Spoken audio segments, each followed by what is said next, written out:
I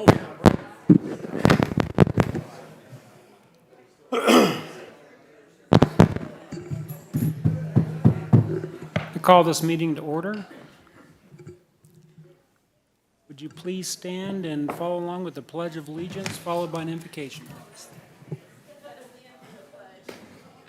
I pledge allegiance to the flag of the United States of America and to the republic for which it stands, one nation, under God, indivisible, with liberty and justice for all. Good evening, board. Please join me in prayer. Our most gracious Heavenly Father, thank you for another beautiful day in the Ozarks, for the rain, for the season that we're in Branson, the Ozark Mountain Christmas, and for the visitors that are here, the businesses, our residents. Thankful for all of them, and plus our board and our city employees. Father, tonight we recognize several city employees that make up a great staff of over 250 people that serve here every day. A great entertainer that is part of our legacy of Branson within the hope and hospitality and entertainment level. And we're thankful for that as well. Thank you for your many blessings, for your guidance tonight as we invite you into these chambers, as we make decisions that hopefully glorify and honor you. Father, we love you and praise you in Jesus' name, amen. Amen. Thank you, Ted. Madam Clerk, would you please call the roll? Fenton. Here. Denham. Here. Cooper. Here. Milton. Here. Rodriguez. Here. Howden. Here. LeBlanc. Here. Your Honor, you have a quorum. Thank you. Alderman Fenton, would you please present firefighters Joshua Burton, Dalton Pennington, Billy Wayne Kepford, and Police Sergeant Stan Kaufman as the employees of the month for December 2022. You gentlemen here in the room, come on down, please.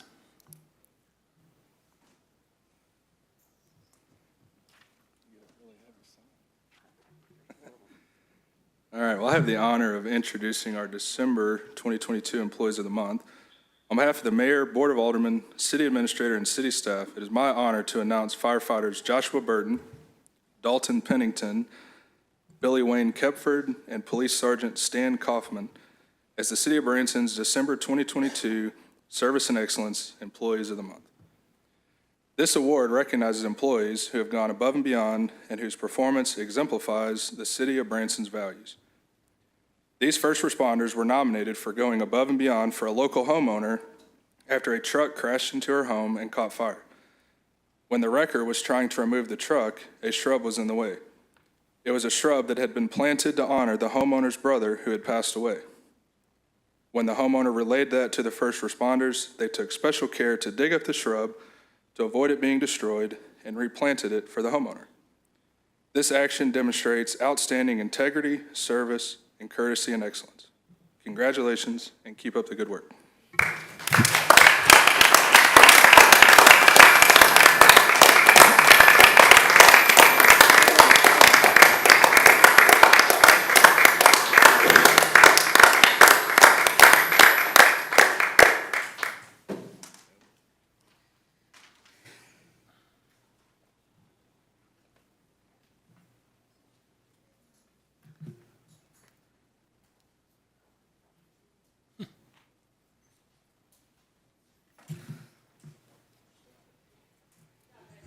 Good job. Thank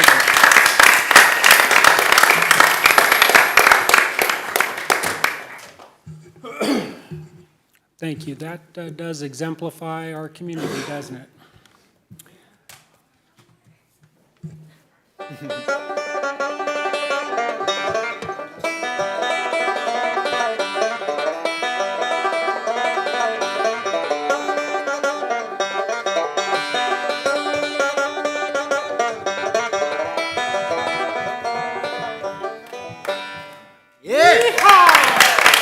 Oh, yeah. Oh, yeah. I think Buck approves, yeah. How exciting is that? I have a proclamation I would like to read tonight. I'm presenting this to Mr. Buck Trent. Whereas it is recognized that in 1962,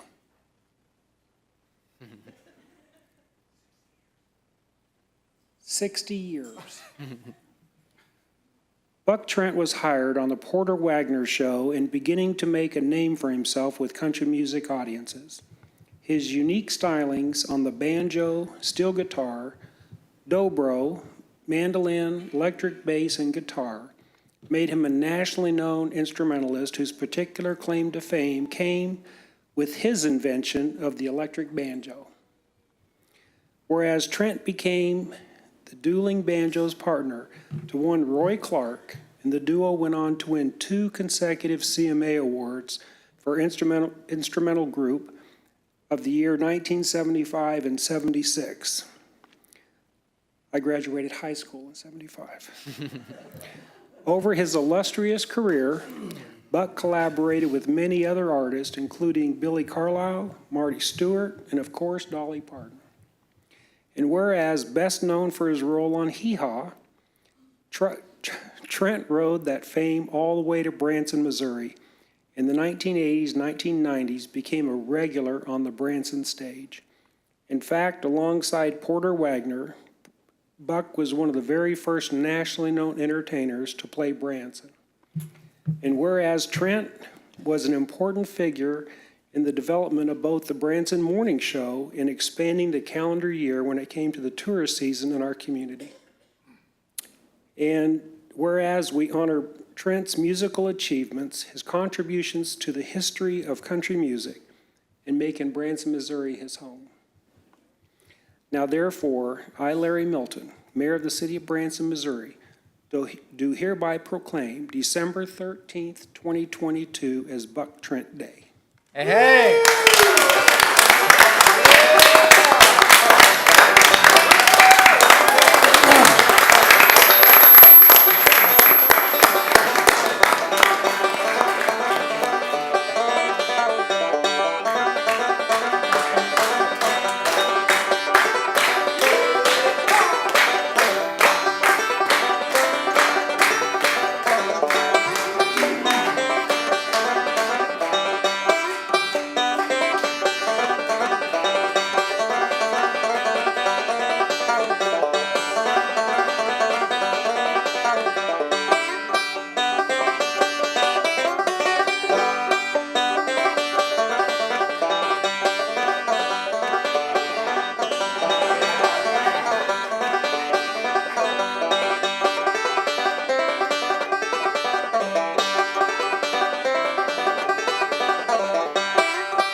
Now, ladies and gentlemen, we've got a very special video for you. Some of Buck's friends. Hey, Buck Trent, it's your big day. Guess who's here to say congratulations? It's Dolly. Anyway, I just think it's great. Anything they give you, you deserve it. I have worked with you so long. We've known each other since we were really young, and we're not really young no more, are we? But we're still at it. You're still kicking it, and you're still picking that banjo like it's never going to go out of style. And the truth is, It never is, because you invented a whole bunch of great stuff that a lot of people are duplicating now, and they'll continue to do that. But I know you were the inventor of all that stuff that we had on our records years ago with the Porter Wagoner Show, working with the Wagon Masters all those years. And I'm always happy when I see you. And I thank you for being on my 50th anniversary of the Grand Ole Opry and several other things that we've done. So I hope we'll get a chance to do some more down the road, because we're not near done, are we? Anyway, I just wanted to be there today, but I couldn't make it. So I at least wanted to have a video to say that I love you and I'm proud of you, and you have the best Buck Trent Day ever. Hey, Buck, it's your old pal Vince Gill. Just wanted to say congratulations on your sweet honor of Buck Trent Day there in Branson. And just on a personal note, thank you for being such a great inspiration to me as a kid when I was learning to pick and sing, and I watched you on Porter's show every weekend, and you're a good one. Love you, and congratulations, buddy. Hello, Buck Trent. Marty Stewart here, coming to you from the Congress of Country Music in Philadelphia, Mississippi. Congratulations on Buck Trent Day in Branson, Missouri. That's big. Oh, yeah. I want you to know every day is Buck Trent Day in my heart. You are one of the grandest of all my country music heroes, my brother, my pal. I love you, and I thank you for everything that you've done to inspire my music in my life. I hope you have a great day and a great celebration, and I will see you soon. Oh, yeah. Hey, Buck, it's Ricky Skaggs. Man, I am so proud of you that they're giving you a whole day of Buck Trent Day in Branson, Missouri. You deserve it. You deserve a whole year what you've done.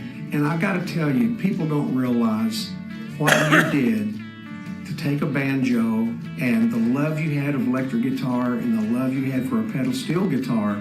You created your own instrument with it and created a whole new sound in Nashville.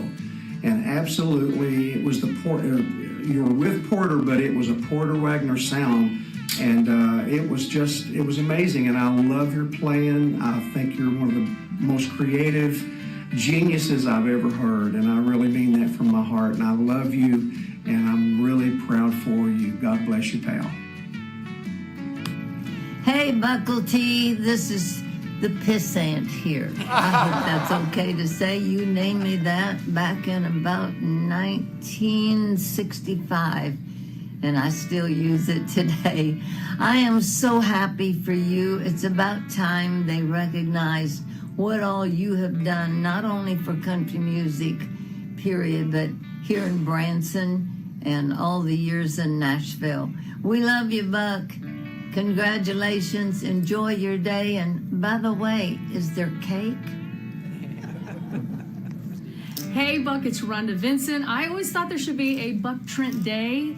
You've done so much for the Branson area, and we love you so very much. Congratulations to you. We're going to celebrate you today. So happy Buck Trent's Day, and congratulations. Well, hey, Buck, we forgot something. Oh, yeah! 1, 2, 3. Hey, Buck!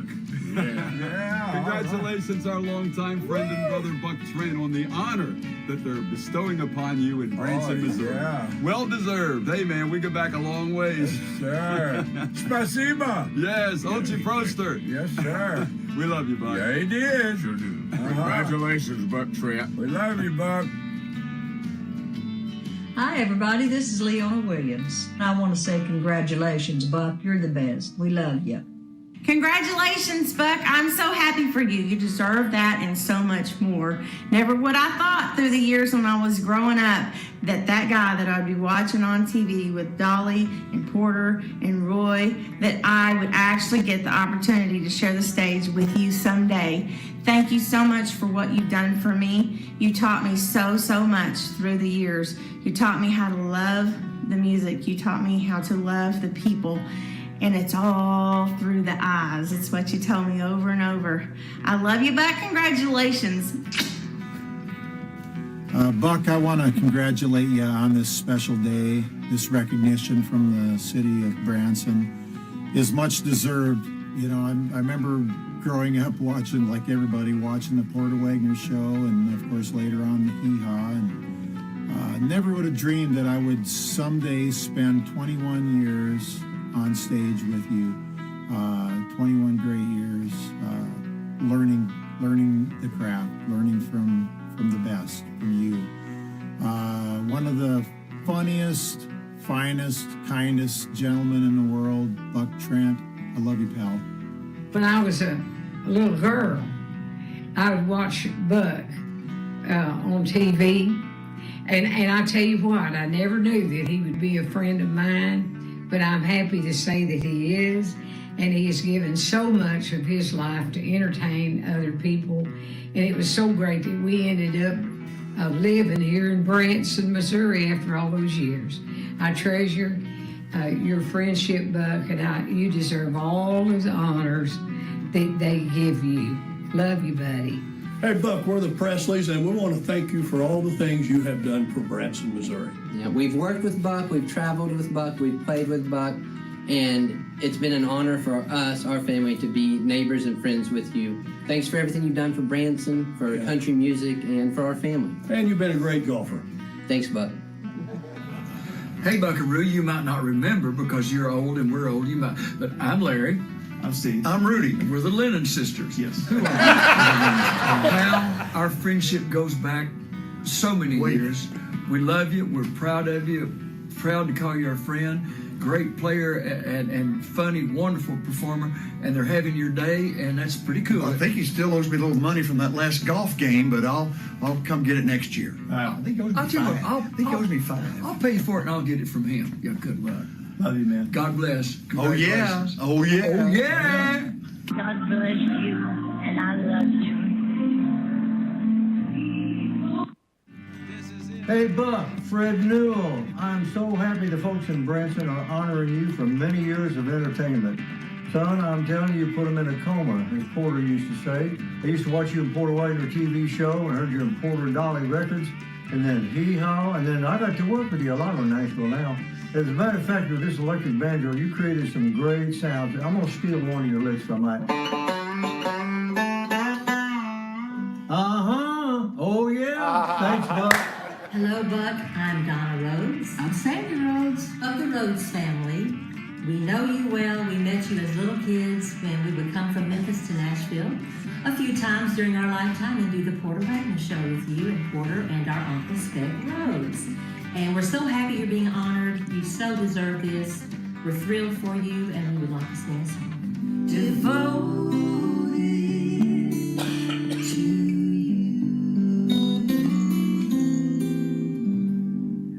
Oh, yeah. Hi, this is Buck Trent. Oh, sorry about that. I'm sorry to disappoint everybody. Hey, Buck, it's me. This is Brad. Just being a kid in Northeast Arkansas, loving country music and seeing what you're doing on TV really inspired me. And getting to record with you and play with you and getting to play golf with you. I mean, come on. And then I let you beat me. Anyway, any success that's come your way has been well-deserving, and any success to come is well-deserving. Buck Trent, Janet King Evans here. I've known you since what, in the early 80s, when you used to come out on Nashville Now on Ralph Emery Show on TNN. We loved it when you were on the show. As musicians, we were just blown away by your talents. And I was familiar with your talents 3 years earlier with the Porter Show. And you're an amazing musician. And it's incredible what you've done with that banjo, electric banjo. And Branson has great memories of you also. You have helped make this town. And we so appreciate you, and we all love you so much. Uh-huh. Oh, yeah. Hi, Buck. Jim Stafford here. I just want to take a moment to tell you what a treasure you are to myself and to everybody else. Buck, we all love you. Hey, Buck, just wanted to say congratulations on a well-deserved honor. I'll always be thankful for the years that we got to work together. Love and appreciate you, man. Thanks, Buck. Hi, I'm Mary Lou Turner, and I just want to say a few words about a special person, a special friend of mine, Buck Trent. He's been a great friend for over 30 years to me. I worked with him in his show. I knew him back in Nashville. We've remained friends. I even love him so much I named a dog after him. He's a wonderful man, and I'm congratulating him for his Buck Trent Day that they're doing for him in Branson, Missouri. We love him, and everybody does. We'll see you, Buck Trent. Hey, Buck. I just wanted to tell you congratulations on the honor. You deserve it, that's for sure. No one else more deserving. You've done a lot for this city, you've done a lot for me and my family, and I can't say thank you enough. Buck Trent, I am so glad everybody's getting together tonight to celebrate you. My only complaint is that I haven't gotten to spend near enough time with you. All those lucky folks in Branson have, and they love you so much. The world loves you. Been on Hee Haw, you've been an Instrumentalist of the Year, CMA winner, award winner. Your accolades are many and well-deserved. My whole family loves you, Buck. And I want to share this with you. Just, I might be having a down day, and occasionally I just, check my voicemail, and there's a message from Buck Trent. Just some kind of happy message. He's all about positivity, happiness, joy, sheer joy. Seeing Buck work is a joy, and it just comes through him. Anyway, I'm so glad to have known you, and and the birthday messages. How do you remember all these people? Really, how do you do it? Anyway, we do love you. I'm out on the road, just trying to carry on the tradition of all you wonderful entertainers that I grew up with. Thank you, Buck. Love you. Hey, Buck. I want to send my congratulations up to you in Branson, Missouri tonight. I know you're having a great evening, and hey, just coming from the Reno family to the Trent family, congratulations on all the wonderful career that you have had and are having right now. Thanks for being the friend you are, and also for the visionary you are. You and Dad had a lot in common. Hey, we love you, Buck, and hope to talk to you soon. Have a great holidays, and once again, congratulations. Hey, pal. It's your day. It's Buck Trent Day. You're the best, Buck. You're an original. You're an inspiration to a ton of people. And you just deserve all the great things that we can throw at you. Hey, Buck. Ray Stevens here. I just want to say congratulations on having your own day in Branson. Hi, Daddy. We're so proud of you. What an honor to have a whole day named after you. Congratulations, Buck. Nobody deserves it more than you do. Hey, Dad. It's so exciting to see you honored in Branson with Buck Trent Day. You've been such an inspiration to me and so many others. I'll never forget the day you taught me my first song, In the Mood, and gave me the gift of music. We're so proud of you and the love you have shown so many. Keep those twisters twisted. Oh, yeah. Hey, Buckle T. This is Jamie, your pal from Little Rock, Jamie Boshears. Congratulations on celebrating Buck Trent Day. No one deserves it more than you do. Love you, pal. Hey, Buck, you got the Dillards here. Hey, Buck. Congratulations, Buck, on your Buck Trent Day here in Branson. You've been a friend of mine and a neighbor for a long time, and I have a tremendous respect for what you've done in the country music entertainment business. You were an innovator with the banjo. You brought a new sound to Nashville, and you're one of the quintessential fathers of country entertainment. But I sure enjoyed every minute that I picked with you, and I learned so much from you on stage. You were on, and the person that people wanted to see from the time you walked in that door to the time you left to go home. Love you, Buck. Buck, congratulations. You deserve every bit of it. Hey, Buck, you're my best friend, and it was wonderful being part of your show for 25 years. I love you, pal. It's my honor to help celebrate Mr. Banjo, the five-string general, Buck Trent. I've been so lucky to have Buck as a mentor. He's taught me so much about entertaining, dressing the part, and embellishing a good story to make it even better. It's truly an honor to get to help celebrate you, Buck Trent. Hey, pal, congratulations. You've earned every accolade.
Oh, yeah.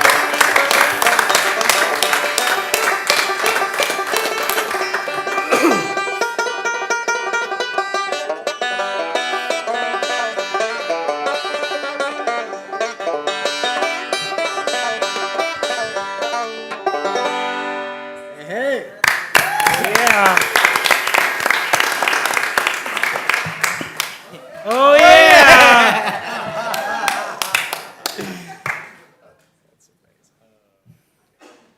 I think it'd be appropriate also if you would help me show appreciation for Marshall Howden.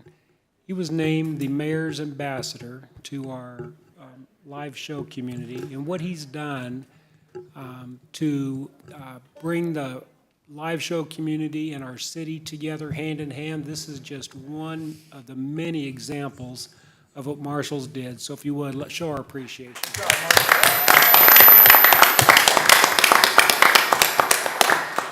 Appreciate you.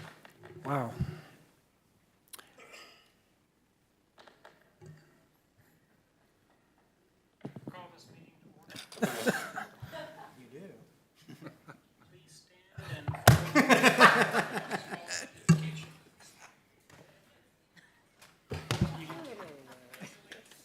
I pledge allegiance. We will now move on in the agenda, and the next item is our public comment section. Mr. Mayor, could I just, point of Sure. interruption? Sure. Forgiveness. Point of interruption. I just also wanted to recognize our Matthew Henry for his extraordinary Oh, abilities Matthew. of his own and his tribute, and he did this at the last minute, and he was like, there isn't a bigger honor that he could have, and he was such a great sport, and now he's gone, and hopefully he's in the hallway and he can hear me, but would you all give it up for our very own Matthew? Come on in, check it out, here it is.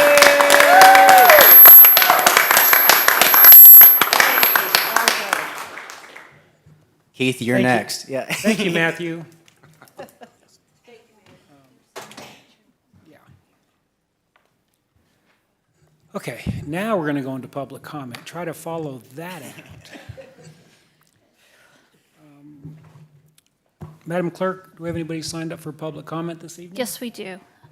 Our first speaker is Gary Groman, 230 River Point Road, speaking on faith, family, and flag.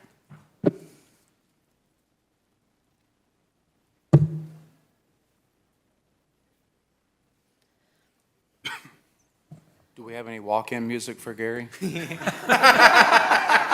Have to be a slow You got stroll. nothing, pal. You know you're getting old when you have to tenderize your Rice Krispies. And in one shirt pocket, you got a heart monitor, and in the other shirt pocket, you're supposed to have a cell phone, but you forgot it. So, I mean, we'll just go on. I've always believed that Branson is a unique travel destination, sitting on top of a tripod. The three legs of that tripod are its tangibles of family shows and live entertainment, lakes and natural beauty, and a family-friendly world-class theme park. The tripod sits on top of a three-legged stool made up of three intangibles: faith, family, and flag. Oh, sure, there are many major family tourist destinations with one or more of the three tangibles, but I just have to believe that there's not many that have all three. From a family perspective, I would bet that there's not one that's Branson's equal in terms of family-friendly. That's our super sauce, what sets us apart. I didn't mention attractions because to me they are peripheral, and every successful tourist destination has them. Some attractions even duplicate themselves in more than one destination. If there are many tourist destinations that have one or more of the three things that Branson has, what could cause a family to pick Branson over one of the others? I believe that it's whether they believe they will be comfortable in the prevailing atmosphere of the destination they choose. That comfort for Branson comes from its intangibles of faith, family, and flag, and the only way prospective visitors will know that is if it's reflected in our marketing. I wish to specifically thank Alderman Cooper and Howden for publicly speaking out on how important family, flag, and faith are to the overall marketing of Branson, especially during Ozark Mountain Christmas, and to those board members supporting that position. I would also take this opportunity to wish you and yours a blessed and Merry Christmas and Godspeed during 2023. Thank you, Gary. Our next speaker is Cindy Mary, 67 Melody Manor Lane, speaking on Ozark Mountain Christmas. Hi, I just came to give a little update on our Ozark Mountain Christmas Committee. And as you know, the celebration continues through January 7th. And the upcoming week brings us into Christmas and then New Year's and into New Year's week. And during Ozark Mountain Christmas, there are a wide variety of different events taking place, mostly celebrating the values of Branson: faith, flag, family, and I always add fun because I think that's an integral part of Branson. And we have things like Veterans Homecoming Week, culminating in a patriotic Veterans Parade. We have the Adoration Parade with lighting of the nativity scene on Mount Branson. The annual Marketplace event at the Branson Convention Center has become a great success. And all the shows and attractions lighting up for Christmas both outside and in the show's cases inside on stage, many celebrating the reason for the season. The week after Christmas leads up to New Year's Eve, when there are special New Year's Eve shows, fireworks, parties, and other special events. This kicks off New Year's week. It's a great week to shop in Branson and check out the special sales and unique items available at hundreds of stores, boutique properties, gift shops, and more throughout our community that are open. Historic downtown Branson is lit up beautifully with unique shops, including Dick's, Five and Dime. We've got the Branson Landing with their magnificent tree located by the fountains in a show. It's almost a show unto itself. And there is plenty of shopping, restaurants, and fun to be found on a visit down to Branson Landing. The Grand Village has the most Christmassy shopping experience in Branson with Kringle's Christmas Shop. Tanger Outlet features many name brand outlets, and throughout Branson, unique shops like the Amish store can be found. So, along with all the opportunities for shopping during New Year's week, there are select attractions, shows, light displays, museums, dining, and more to enjoy. We've got the Hughes Brothers Christmas Show running through the 7th at 8 p.m., and there are other shows like the Grand Shanghai Acrobats and Amazing Pets that are also performing on selected days during the week. We can experience the Let There Be Lights drive-through in Candyland Courtyard at Promised Land Zoo, the ice skating rink at the Branson Ferris Wheel, Snowflex tubing at Wolf Mountain, Christmas and winter celebration at the Titanic Museum attraction, Shepherd of the Hills Inspiration Tower, Butterfly Palace, Bigfoot Fun Park, Veterans Memorial Museum, Wonderworks, Branson Coaster, and much more. So there are also special packages for accommodations combined with things to do from Grand Country, Branson Inn, Dutton Inn, and other lodging establishments. And the interesting thing is our neighbor down to the south of us has their Winter Wonderland ice rink going through the 31st of January, and their Deck the Trails light tour goes on through the 7th of January. So it's kind of nice that the whole area is sort of participating with that.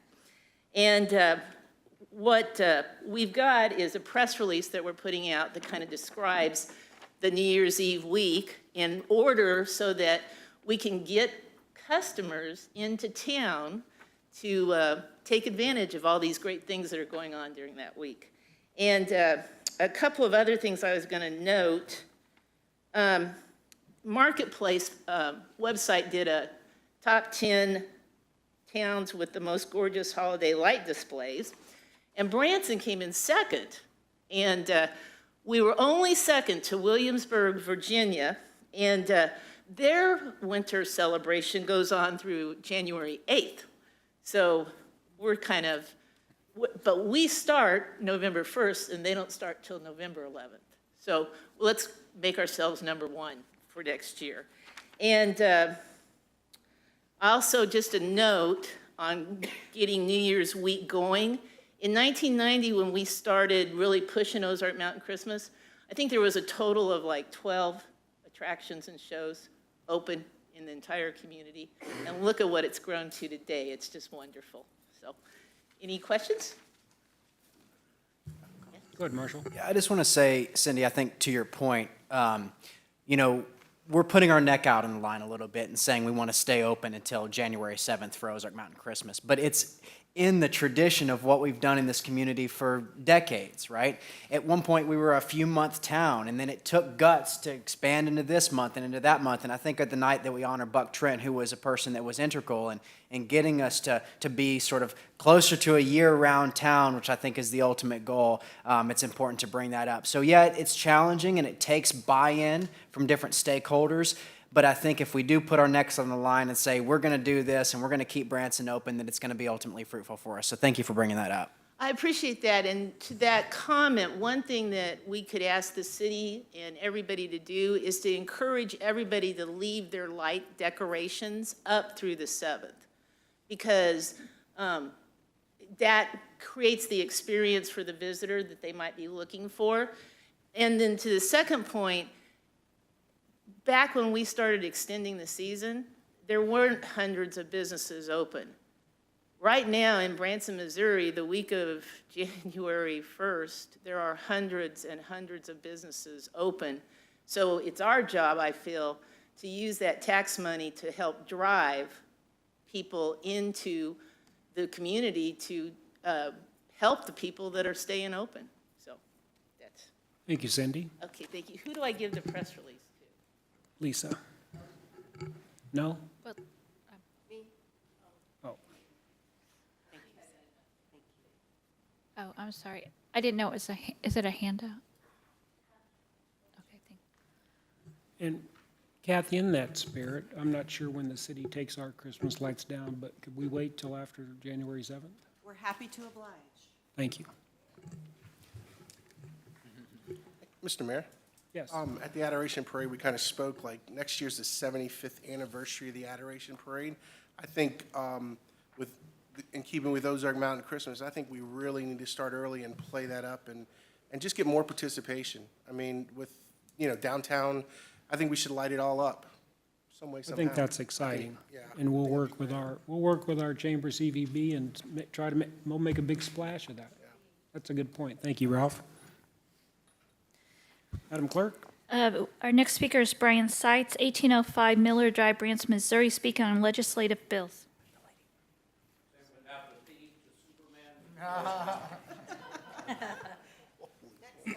Nobody bought in. All right, I am State Representative Brian Seitz, and a month ago I spoke to you about some of the bills that I may or may not pre-file. I have pre-filed those bills with the Missouri House of Representatives. 5 of those bills I'd like to mention tonight because they deal directly with Branson, Missouri.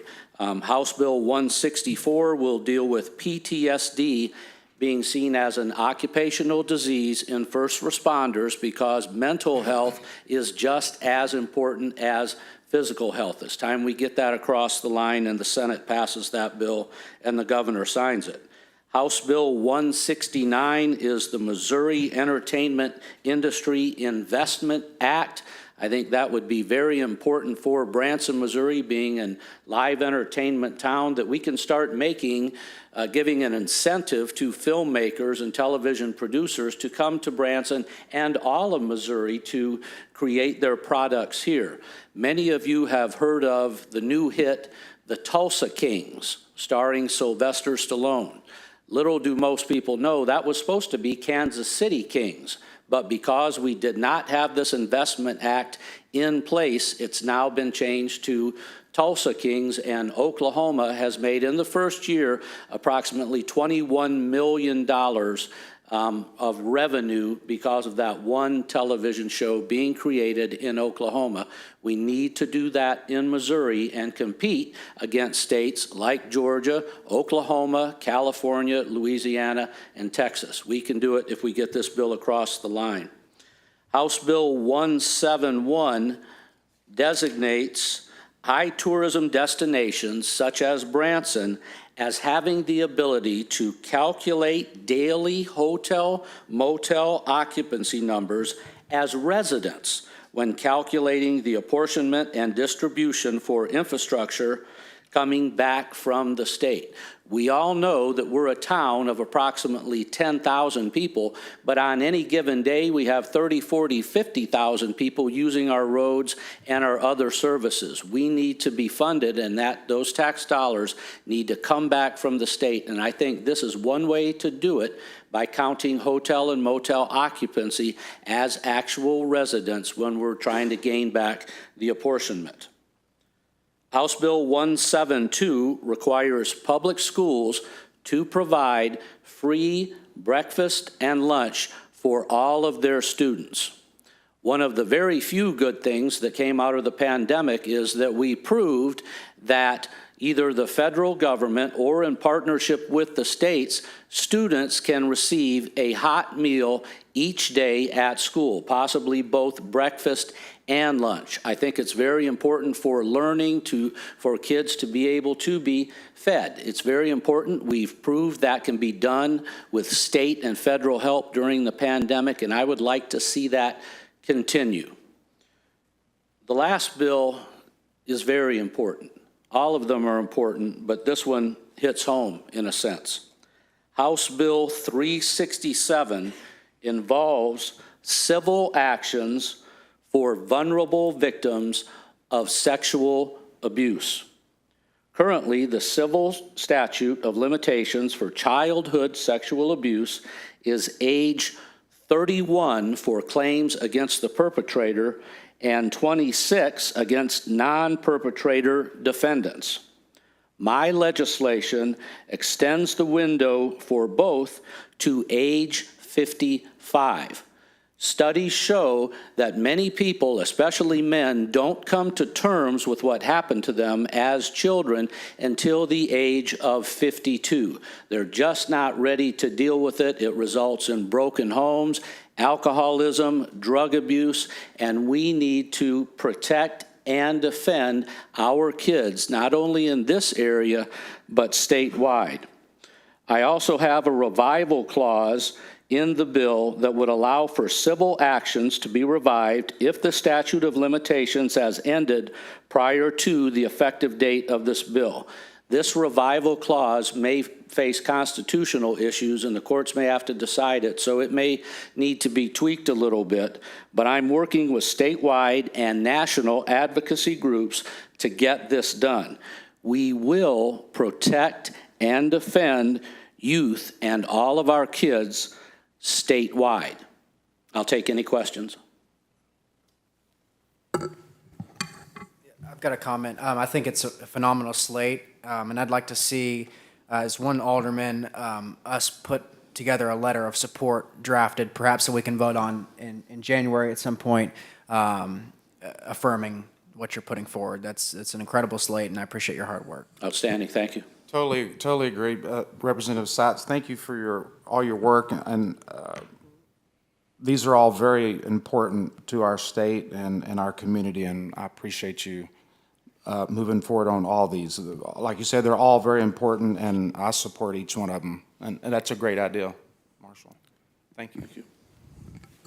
Cody? I'll just echo. I think I appreciate you bringing these to us and what you do, for our area and specifically addressing some of the specific things in our area. Sure. I think is great, and I appreciate you for that. So thank you. Thank you. Representative Sitz, I want to thank you very, very much for filling the heartbeat of not only the city of Branson and the 156th district, but for the entire state. I totally am in support of what everyone said about a formal letter, especially for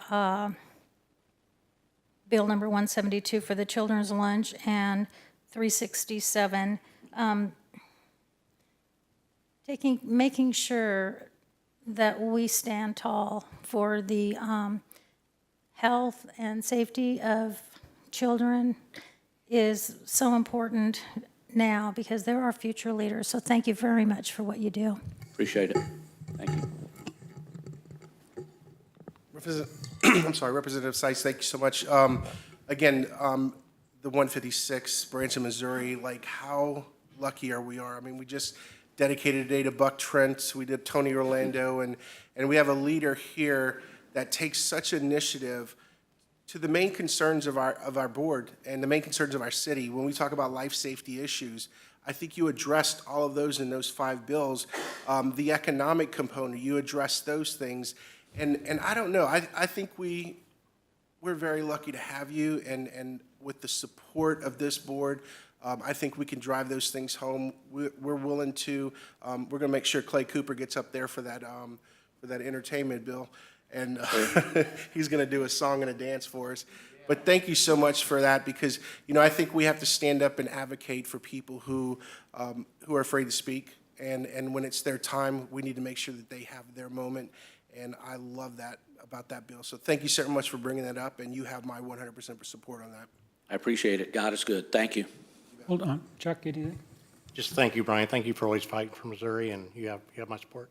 Thanks, Chuck. I appreciate that. Thank you.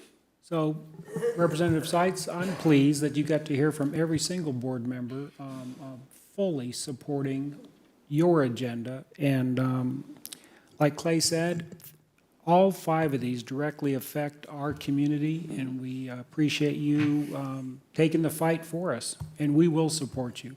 I appreciate that. Thank you very much. God bless. Thank you.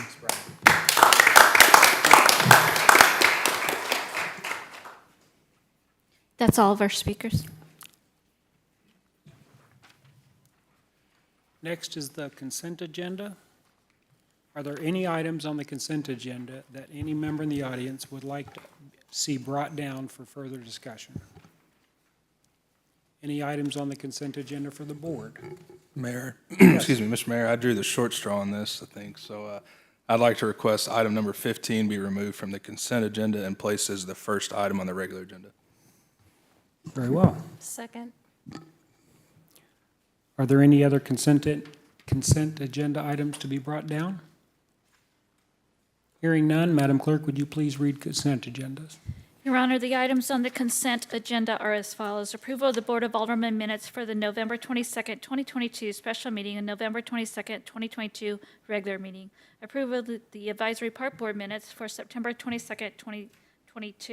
Final reading of Bill Number 6224, an ordinance amending Section 2-62 of the Branson Municipal Code pertaining to regular meetings and agenda, and deleting Section 2-79 of the Branson Municipal Code pertaining to proposed ordinances, resolutions, and other matters or subjects in its entirety. Final reading of Bill Number 6225, an ordinance approving the memorandum of understanding with the United States Marshal Service for a part-time task force officer and authorizing mayor to execute the contract. Final reading of Bill Number 6226, an ordinance approving a funding agreement with Holtz Builders Incorporated for a J1 International Student Housing due diligence and authorizing the mayor to execute the contract. Final reading of Bill Number 6227, an ordinance approving the engagement letter agreement with Baker Tilly U.S. LLP for interim financial management, grant services, and general municipal advisory services, and authorizing the mayor to execute the documents related thereto. Final reading of Bill Number 6228, an ordinance amending the adopted 2022 budget for the City of Branson, Missouri to adjust monies for additional expenses in the water Sewer Capital Fund to fund the purchase of a chlorine leak scrubber system. Final reading of Bill Number 6229, an ordinance approving a contract with JCI Industries LLC for the purchase of a chlorine leak scrubber and authorizing the mayor to execute the contract. Final reading of Bill Number 6230, an ordinance approving a contract with CDW Government for the purchase of computer hardware and software and authorizing the mayor to execute the contract. Final reading of Bill Number 6231, an ordinance amending the adopted 2022 budget for the City of Branson, Missouri to adjust monies in the Fire Department Internal Service Fund, increasing the Fire Department Capital Projects Fund to account for the award of an Assistance to Firefighters grant. Final reading of Bill Number 6232, an ordinance amending the adopted 2022 budget for the City of Branson, Missouri to adjust monies in the Fire Department Internal Service Fund for an increase in the Fire Department Capital Projects to account for a battalion chief vehicle. Final reading of Bill Number 6233, an ordinance accepting the proposal of Table Rock Asphalt Construction Company Incorporated for base rock and asphalt mix and authorizing the mayor to execute the contract. Final reading of Bill Number 6234, an ordinance accepting a proposal of Table Rock Asphalt Construction Company Incorporated for concrete supplies and authorizing the mayor to execute the contract. Final reading of Bill Number 6236, an ordinance approving the payment and incentive fees to SMG Branson Convention Center's Management Company in accordance with the terms of the management services contract. Final reading of Bill Number 6239, an ordinance approving the first addendum to 2022 through 2024 agreement known as the Collective Bargaining Agreement with the Southern Missouri Professional Firefighters Local Number 152 affiliated with the International Association of Firefighters, AFL-CIO, pertaining to changes in monetary provisions only, and authorize the mayor to execute the first addendum. Your Honor, that concludes the reading of the consent agenda, and the floor is open for a motion approving the items on the consent agenda. Thank you, Lisa.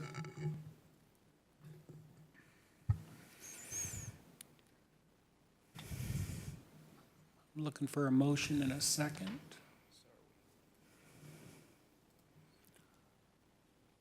I have a motion in a second.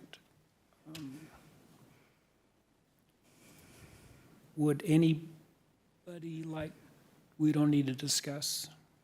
Board, would you like to discuss any of this? If not, we're ready to vote.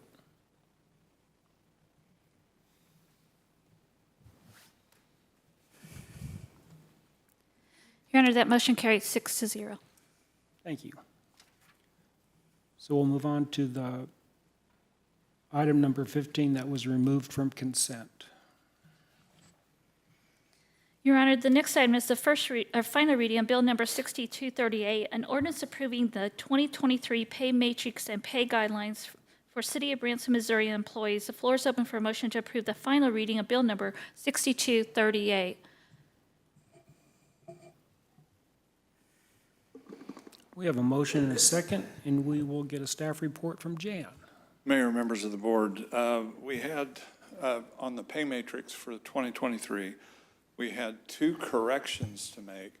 It was one of those, this is an equation-led Excel spreadsheet, and something just got goofed up. And Alderman Fenton found it. And then we had a couple of changes to the matrix as well. We reclassified the prosecutor role. After going through, the city administrator had asked us to be open to taking a hard look at individuals who've brought forward different things in their job descriptions where there's going to be changes that we weren't aware of, that weren't updated and things like that. So that's what the other 2 changes are about. And everything else remains intact, and we recommend approval. Very nice. Anybody in the audience wishing to speak to this? Any members of the board? Let me do this. You mean to make the amendment here? Your Honor, I move to amend Bill Number 6238, Exhibit 1, pay matrix as follows. Get my glasses on. Change the Water Division Manager grade to 35C, entry hourly to 33.4716, max hourly to 50.2269, estimated entry annual to $69,620.91, and estimated max annual to $104,471.99. Change the WW Division Manager grade to 35C, entry hourly to 33.4716, max hourly to 50.2269, estimated entry annual to $69,620.91, and estimated max annual to $104,471.99. Change the prosecutor grade to 43C, entry hourly to 42.4008, max hourly to 63.6260, estimated entry annual to $88,193.68, and estimated max annual to $132,341.99. Change the information technology director grade to 104, entry hourly to 47.7225, max hourly to 71.6116, estimated entry annual to $99,262.76, and estimated max annual to $148,952.07. There's you an amendment right there. Did you check the math on that, Clay? I did it in my head while I was talking. Would anybody like to hear him read it again? No. That's pretty good. So we have Clay second it. We have a motion and a second. Anybody in the audience wishing to speak to this? Any Board of Aldermen? Hearing none, let's vote. We're voting on the amendment. The amendment passed 6-0.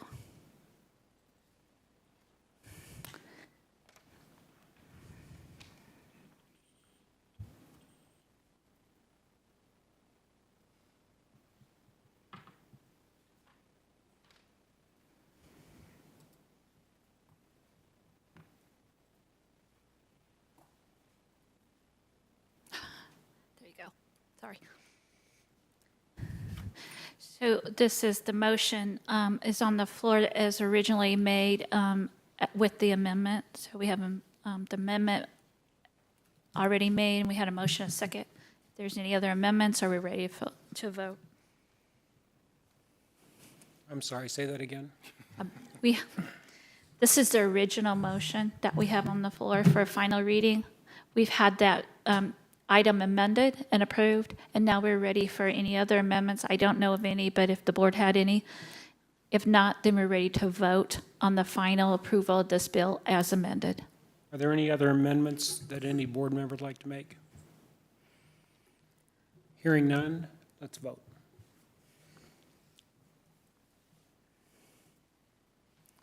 That motion carried 6-0. Thank you, Jan.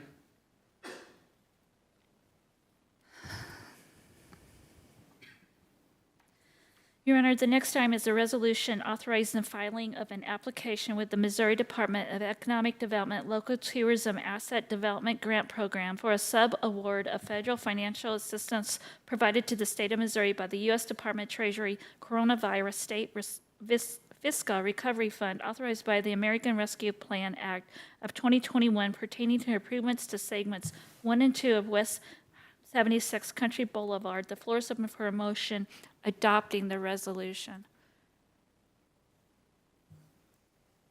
We have a motion and a second. We'll get a staff report from Keith. Mayor, members of the board, good evening. You know, it's pretty hard to follow something like Buck Trent Day and having Mr. Trent here himself, and then the videos that Marshall arranged and everything. You know, I grew up watching him on Porter Wagner, and then and Matt played, you know, the Earl Scruggs iconic song Foggy Mountain Breakdown, and Cripple Creek that was played on Hee Haw all the time. But anyway, it's just an honor, you know, to have that tonight. You bet. Great job, Marshall. Appreciate it. Anyway, this is a resolution authorizing the city has the opportunity to apply for local government tourism grant funds through the U.S. Department of Treasury Coronavirus State Fiscal Recovery Fund, authorized by the American Rescue Plan, ARPA. The resolution authorizes the filing of an application and all necessary paperwork with the Missouri Department of Economic Development, Financial Assistance Centers, Local Tourism Asset Development Grant Program. These grant funds will be used for the improvements of segments 1 and 2 of West 76 Country Boulevard. And this is a $3.5 million grant with a 50% match, which is, you know, $1.75 million. These grant applications are due tomorrow, December 14th. And the grants will be announced in January of 23. So staff recommends approval of this, but it's, you know, it's a resolution. It's what it is, one reading bill. It's one read, yeah. Anybody in the audience have any input on this? Any Board of Aldermen? Hearing none, let's vote.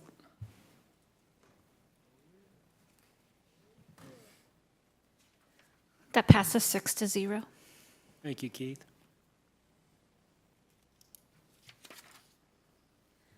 Your Honor, the next item is a resolution authorizing the filing of an application with the Missouri Department of Economic Development Local Tourism Asset Development Grant Program for a subaward of federal financial assistance provided to the state of Missouri by the U.S. Department of Treasury Coronavirus State Fiscal Recovery Fund, authorized by the American Rescue Act of 2021 pertaining to improvements to the Recplex baseball fields. The floor is open for a motion adopting this resolution.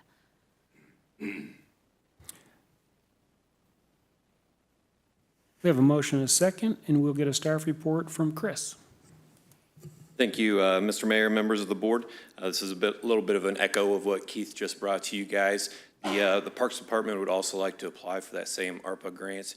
And with that, we would look to, the project would be turfing our baseball and softball fields if we were awarded that grant. So this resolution would authorize the filing of application and all necessary paperwork with the Missouri Department of Economic Development, Financial Assistance Centers, Local Tourism, Asset Development Grant Program. And again, these grants, the funds would be used for improvements to the Branson Recplex ball fields. And Chris, this was the grant for $3 million, is that correct? Yes, I believe that is correct, yes. And then Thank you. there's the match in there.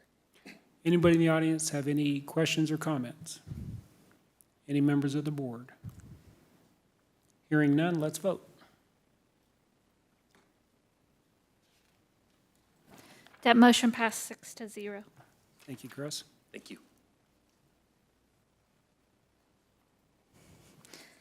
Your Honor, the next item is a resolution repealing Resolution Number 2018-R035, authorizing the city to make a legislative proposal to the first regular session of the 100th General Assembly of the State of Missouri, authorizing the city of Branson to establish an entertainment district special license to sell intoxicating liquor by the drink within its boundaries in its entirety. The floor is open for a motion adopting this resolution.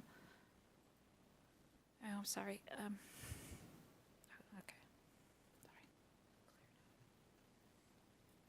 We have a motion and a second. We'll get a staff report from Lisa. Mayor and Board, this resolution was approved in November of 2018 to support legislation to allow for the city to create this entertainment district. There was a little discussion last year on this, and Mayor was a little active in that. It was a request that we officially repeal this so that this board could rediscuss it if it wants to and bring it back in its entirety under this new board. This was a past board's action. So this just removes this off our books. I'd be happy to have questions, sorry. Anybody in the audience have any questions or comments? Any members of the board? So just to be clear, right now, that's not happening, right? I mean, you can't walk in and buy a pina colada and then stroll down the promenade, right? Huh? This is for an entertainment district, so as far as the liquor licenses, that is not something I can tell you about. I think that's the idea, though, just Yeah, create like a mini Kansas City Power and Light district kind of thing. Right. So you're asking us, So this was back in 2018, a support of to go to the state to create an entertainment district at that time by that board. And so what this does, this repeals that support at this time, although it's clearly for the 100th. Well, that was going to be my question. I mean, it seems Right. pretty specific to a pretty specific session. So what would prohibit us from having this conversation again, even if we didn't repeal it? I just, out of curiosity. What would prohibit you could come back, this board could come back and create whatever support they want. I'm saying even if this was on the books, we could do that, right? Because this was to a specific session of the General Assembly. Now, what's been approved, that was approved 4 years ago, the state could take it up and vote to approve it because they're seeing a letter dated and signed by this board 4 years ago supporting it. So this is to remove the resolution in support of that. So if the topic came up again, the new board could then discuss what's in that letter of support. so if we don't vote to repeal this, then we're saying, okay, if the state wants to do it, we're fine with it. Yes. Well, maybe that's my misunderstanding, because if you look at the resolution, it says, "The Board of Aldermen of the City of Branson, Missouri hereby expressly support legislation be enacted during the first regular session of the 100th General Assembly of the State of Missouri." Well, we're in what now, Brian? 104th, I guess? 102? So we're 2 sessions past that. I think this specific resolution is basically moot at this point. That's why I was surprised to see it on the agenda. It was more just curiosity. That was why I was asking questions. I agree with you, but this will put a stamp of repeal clearly on this by doing this action. And it will go, what happens is that it actually will revert back on our records with a repeal specific on it. Is it needed? I understand what you say, and I see that, but it did come up last year, and so it was discussed, the mayor had discussed this, that we do some official action and make sure. So, Mr. Mayor? Yes. So, Lisa, do you have it on the docket to bring this back up to us for discussion at some point to see whether we want to? So I think that's a discussion. Representative Seitz is similar to what Representative Seitz just spoke to you about. We usually do legislative priorities at the beginning of the year. You have a lobbyist to talk with, and you have other actions. So it's your choice as a board what you would like to bring back for support. This is what a support would look like. When you talk about a supported letter, this is basically what that was. You can do it in multiple ways. So my answer is, Alderman Houghton, if that's the desire of the board, it doesn't have to come back up. It was desired in 2018. It's your choice. Yeah. And with what other bills you might be interested in supporting or filing or any other action, I would assume we would want to do it quickly. As Representative Seitz says, it might be a priority that you want to look into. But if you want to bring it back up, that's your choice. I think an item like this would require public comment, community input. And Alderman Fenton, I agree with you that it addresses a certain legislature, but it did come up last year. So when it came up, there was a lot of questions about it. And so when I got called on this, I was surprised it was brought up. So that's when I made the request of let's formally remove this, repeal this, and then when it comes up, the board can talk about future support.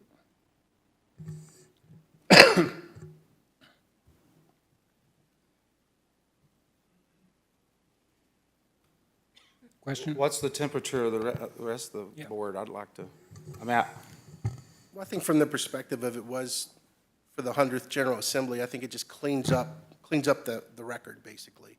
Like, we repeal it, cleans up the record. When we want to revisit it again, we can bring it up. As far as the actual proposal, I don't know, I might have some moral qualms. I mean, if the landing came to us and said this is something they 100% wanted, and that was, something that was, I mean, this didn't pass the 100th General Assembly. I don't know, is this looking like it's going to pass? Right, so it might be. Sure, I'd be interested in hearing from it. It's not, it certainly doesn't go in front of those other 5 legislative priorities to me. I'd like to invite Representative Seitz up and. yeah, I mean, it makes me, somebody wants to go there and get a pina colada, I don't care. I mean, let them get a pina colada. Strike that from the record. Repealing it seems like they're condemning. For the record, again, I am State Representative Brian Seitz. My 2 cents on this issue is I think the board in 2018 tied their hands by putting in the 100th General Assembly. That has now passed. We can't go back in time. So to repeal this, or whatever you have to do as a Board of Aldermen and as the mayor, to repeal this and visit it at a later date is probably the best thing to do, because already your hands are tied. The 100th General Assembly is over, it's done. This resolution would have no effect whatsoever. So I would suggest getting rid of it, and then if you want to look at it at another date, you can start from scratch with public input. That's my 2 cents. Pina coladas all around. Pina coladas for everybody. Hey, so basically, this ain't gonna do nothing, because it's done, it's over. So you're saying get it all cleaned up? Cleaning and up the then- books off of it. Yeah, I get you. Any other questions from the board? Hearing none, let's vote.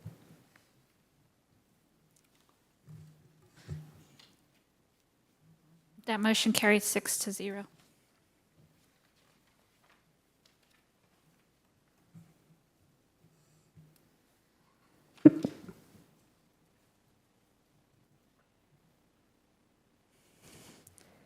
It's been a day. I'm sorry, my computer's not clearing, so that's why I'm struggling. Sorry. Your Honor, this is the first reading of Bill Number 6250, an ordinance amending Section 2-28 of the Branson Municipal Code pertaining to administration supervisory committees, Section 2-383 of the Branson Municipal Code pertaining to project initiation, Section 2-384 of the Branson Municipal Code pertaining to project screening, Section 2-385 of the Branson Municipal Code pertaining to contract negotiation approval, and Section 90-242 of the Branson Municipal Code pertaining to capital improvements and requests for proposals. The floor is open for a motion to approve the first reading of Bill Number 6250. We have a motion and a second. We'll get a staff report from Lisa. Mayor and Board, this is I would call it a housekeeping item. Originally, if you remember, we removed the Capital Improvements Committee. We deleted it. And we have some leftover language in code that refer to the Capital Improvement Committee that no longer exists. In addition to that, I've met with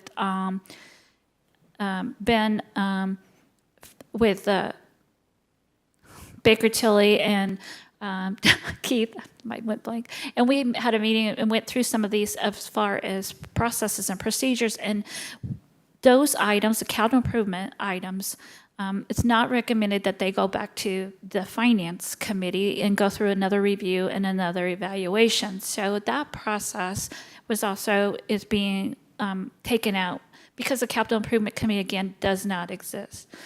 Additionally, there's a request for proposal language, very specific.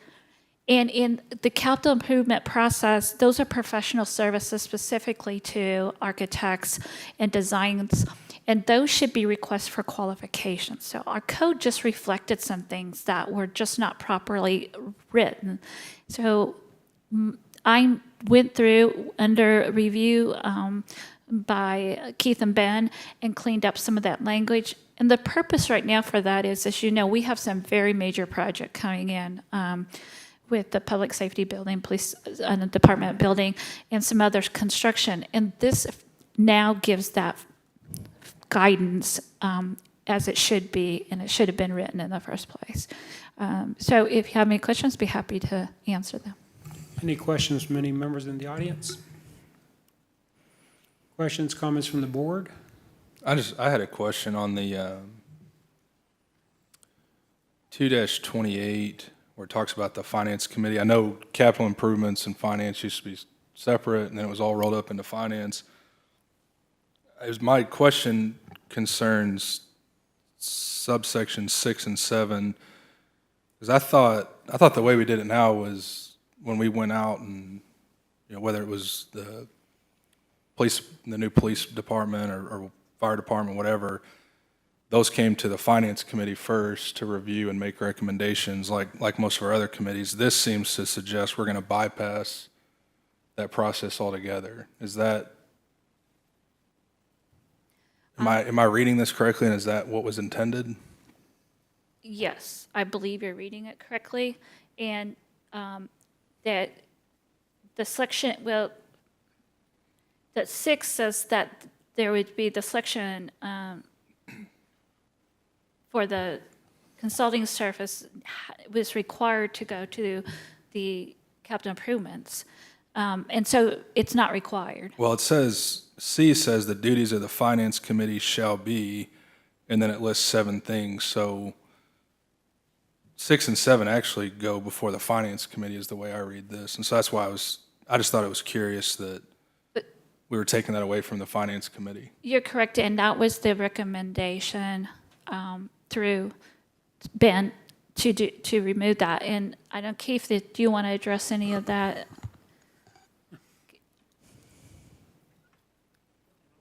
His expression was no, but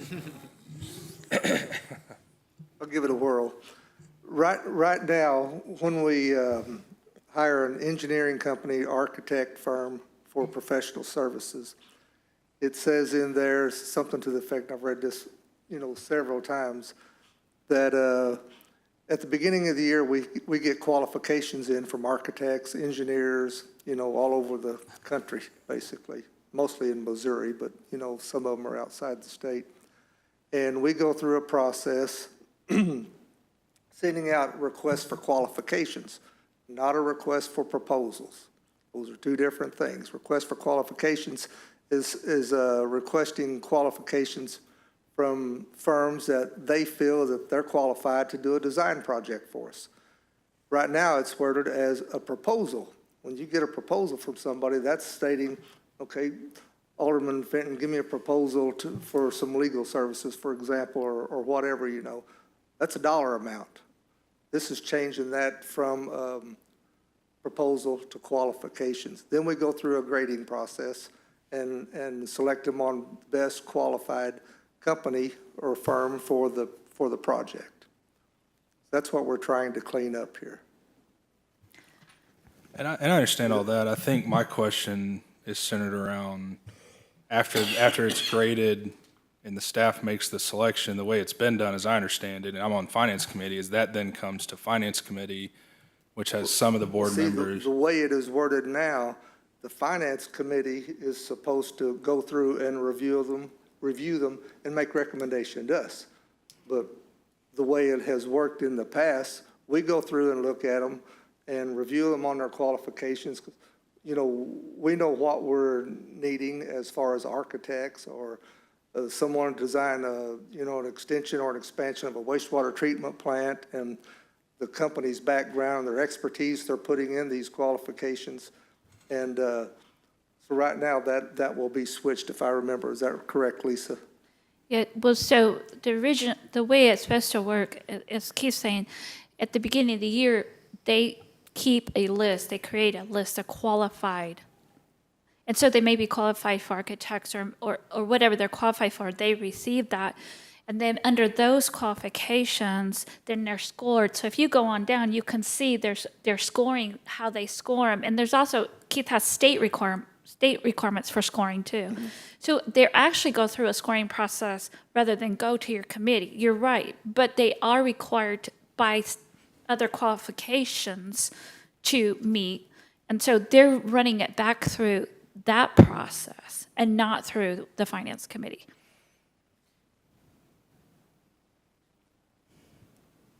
Does that answer your, I'm sorry. Yeah, but I think the question is, when you go through that process, is that then presented to the Finance Committee to be discussed and reviewed and then recommended to the Board of Aldermen? I'm hearing Cody say it's sounding like this is going to bypass going through finance and going straight to the board. Once we grade the qualifications and rank everyone and see who comes out on top, then we go back and negotiate a contract with whichever company that scored, on our ranking system. And once we get a contract negotiated, then we bring it to the Board of Aldermen for your approval. So then it never does go through the Finance Committee. It does, Mayor. May I? Well, it didn't sound like it. Can I Yes, interject? sure, please. Okay, so just to clarify, we wanted to make sure that we had a clear, transparent process that was being managed fairly across all interested parties in doing business with the city. And that, first of all, this process of establishing qualifications, that we only had to go through that once a year, which dramatically decreases the workload on our team. The way it was before, every single project had to get an RFQ and then an RFP. So these same businesses are having to submit the same information over and over and over again for however many projects they've been on in a year. Our people have to go through those same qualifications over and over and over again and score them.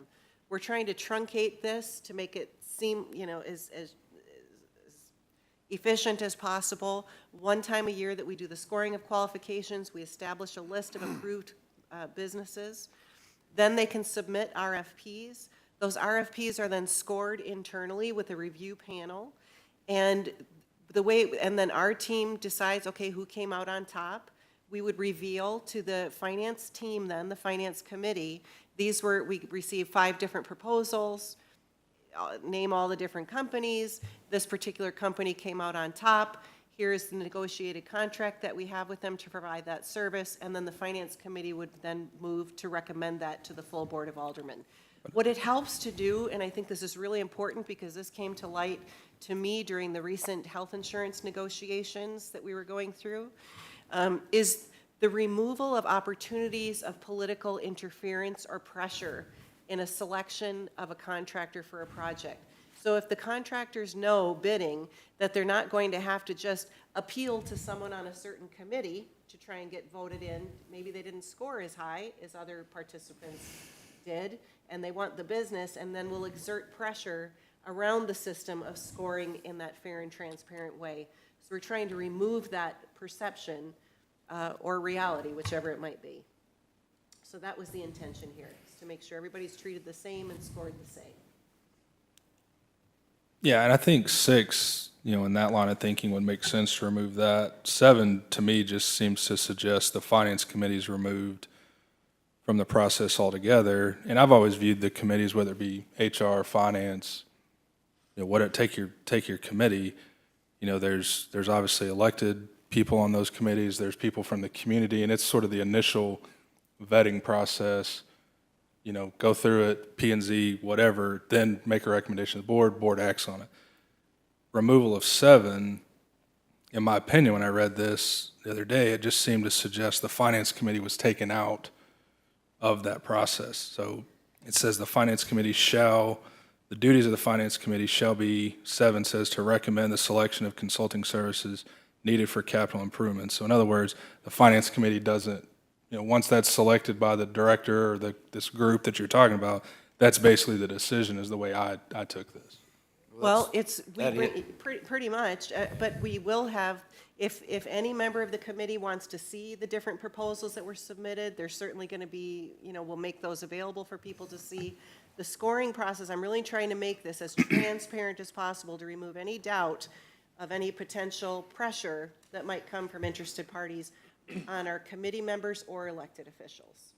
And that was really important. When I saw how we were doing it in the past, and I went, I think there's opportunity here that we don't want to create any kind of perception that there could be that sort of thing being carried out.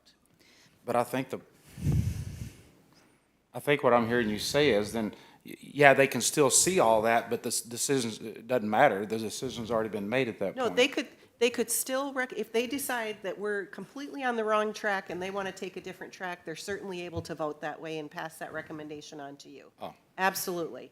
So they will still have that opportunity. It's just, again, we're trying to make the process step by step and transparent. And we've always made our proposals and qualifications, available to the Finance Committee. Mm-hmm. And we'll continue to do that. Okay. I guess my only qualm with that is 7, by taking 7 out, you wouldn't have to do that anymore. In other words, you could make this selection and you wouldn't have to come before the Finance Committee if, in my opinion, if you eliminate 7.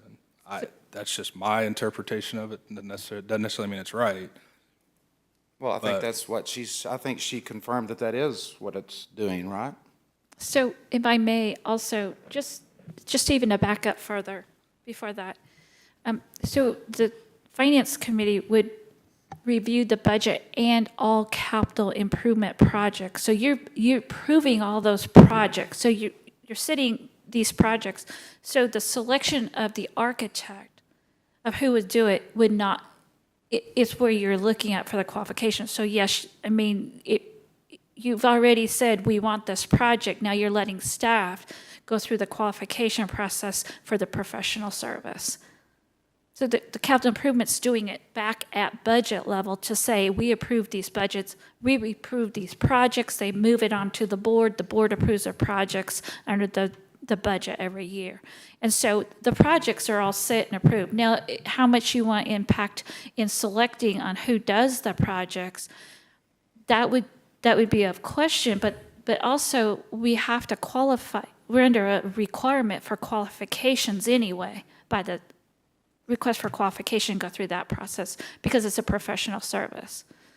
So it's just how much you want to be brought back to it because there is a level that we just have to, it's like a request for a proposal or RFP. when staff brings to you a request for proposal over $50,000 in those contracts, they don't go through a finance committee or anything else. We go through the bidding process, and the sealed bids and everything's done by code, and we just bring those contracts back. That's what you see on the agenda all the time. Basically, this does the same thing. It's just bringing it back as a professional service for qualifications to you and under a contract. So you're right. It depends. I mean, we don't do it for proposals. We don't do it for any large goods, any other, we don't do it for anything else. It's the board's option.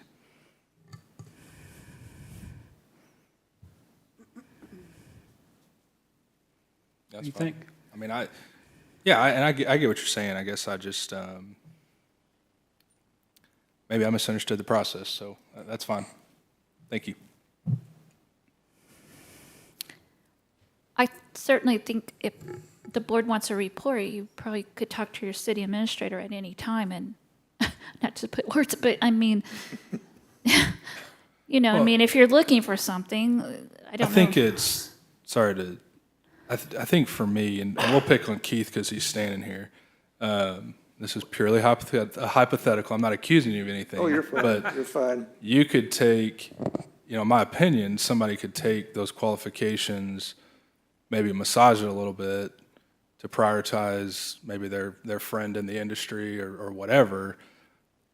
And again, I'm just reading between the lines here, but I see the opportunity for that. And if it doesn't get vetted through those processes like it has been, that's my concern. And when I saw that being taken out so that it basically doesn't require it to go to finance committee anymore, it just seemed like it removed that check and balance on it. I understand you're the expert in your field and you'll know whether somebody's qualified, but by taking it, you know, if it's an HR issue or finance, you know, whatever it is, by taking it to those committees, letting them look at it and saying, here's why this person was selected, here's why they were the most qualified based on whatever criteria you used, it just keeps, to me, it just keeps kind of a check and balance on that process.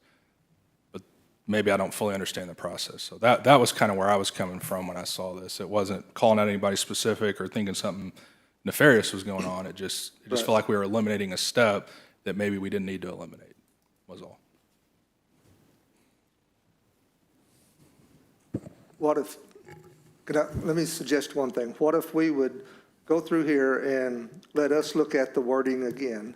Keith, can I interrupt? Yes, ma'am. I don't think we need to do that. Okay. I think that I just want to make sure everybody's questions are answered here. But again, we're just trying to streamline systems and processes. And again, Alderman Fenton, I totally respect where you're coming from.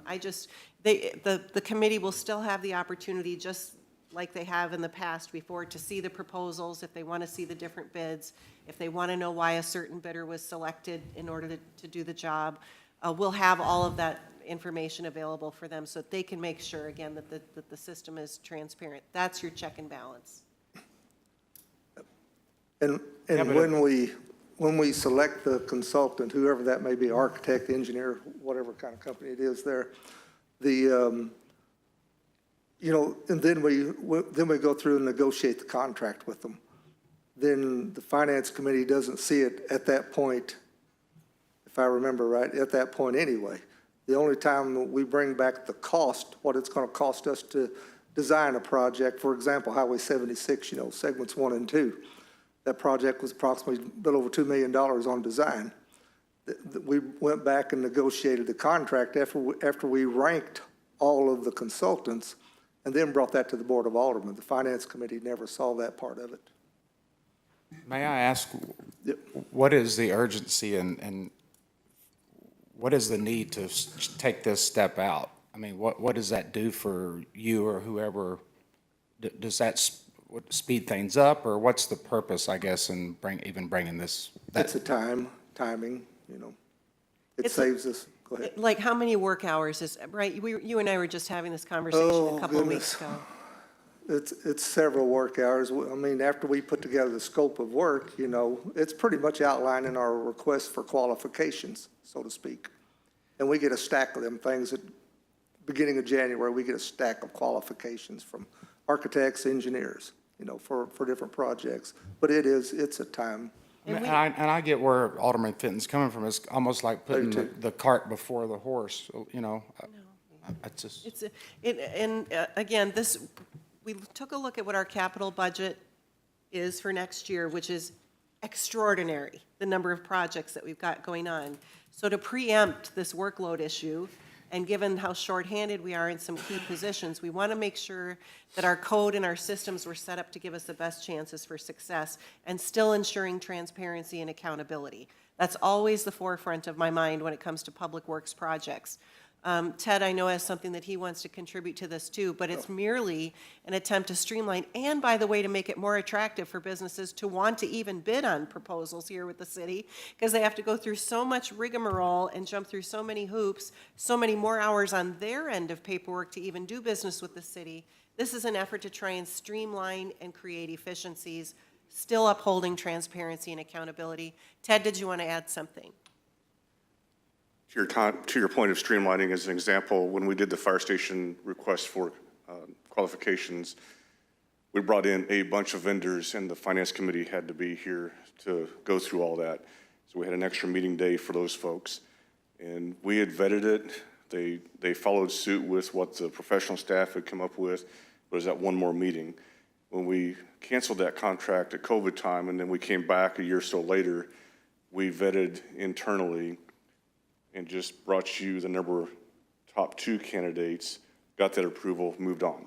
So it did streamline the process and made it much more efficient. That's what I think the administrator is trying to hope for with our staff and your time as well. And the board still has approval. Right, it comes to us eventually anyway.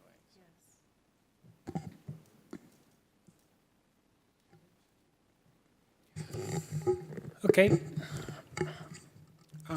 Any other questions from the board? I want to make sure everybody's comfortable with this. This is a change. I know Kathy, working with our directors, is modifying some processes that used to happen. I clearly understand where Cody's coming from. Any other input from any other board members? Mr. Mayor?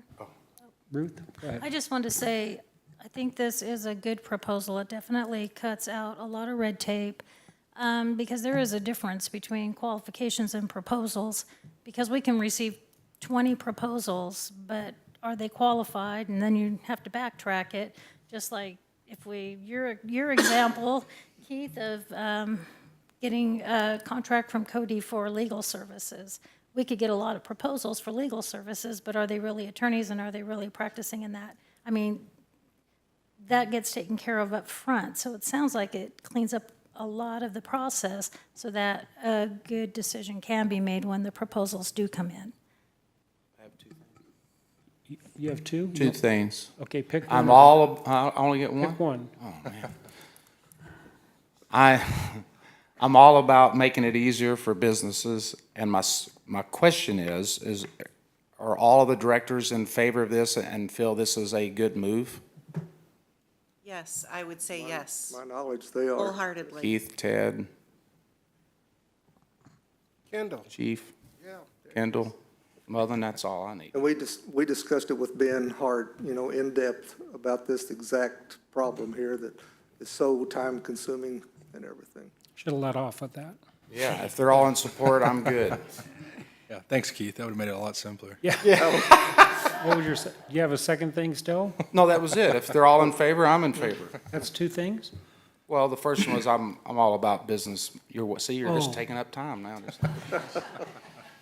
Okay, enough said. Let's vote.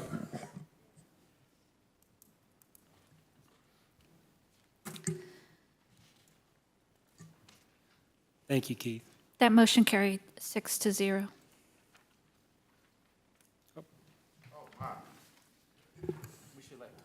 Oh, sorry, we have a double read on that. Yep. Cody, you're up. Yeah, Cody, you read that. Okay.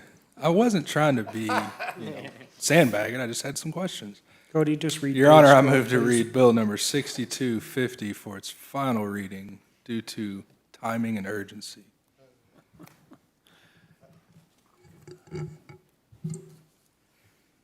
Looking for a motion and a second to approve a final read.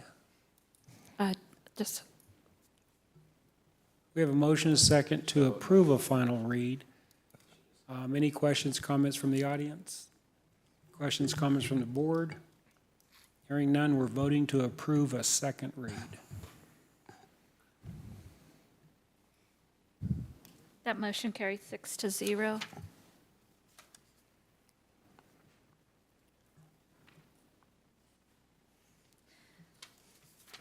Madam Clerk, would you please provide an introduction to this item? Your Honor, this is the final reading of Bill number 6250, an ordinance amending Section 2-28 of the Branson Municipal Code pertaining to Administrative Supervisory Committees, Section 2-383 of the Branson Municipal Code pertaining to project initiation, Section 2-384 of the Branson Municipal Code pertaining to project screening, Section 2-385 of the Branson Municipal Code pertaining to contract negotiation and approval, and Section 90-242 of the Branson Municipal Code pertaining to capital improvements and requests for proposals. The floor is open for a motion to approve the final reading of Bill number 6250. We have a motion and a second. We are now going to vote on this final approval. Is there anybody in the audience have any questions or comments? Questions, comments from the board? Hearing none, we're voting on a final approval.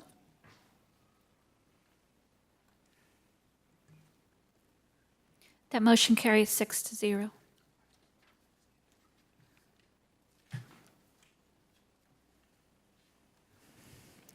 Okay, Alderman Cooper's requested a break, so we'll take a 7-minute break.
especially the last couple of years. Okay, I'll grab it. Has said that there's been a couple in the past that have been between 7 to 8, but are you sick? Okay. But yeah, it was good, and you know, we fooled Mike Patrick with the Ambassador Award. He thought he was supposed to be giving it to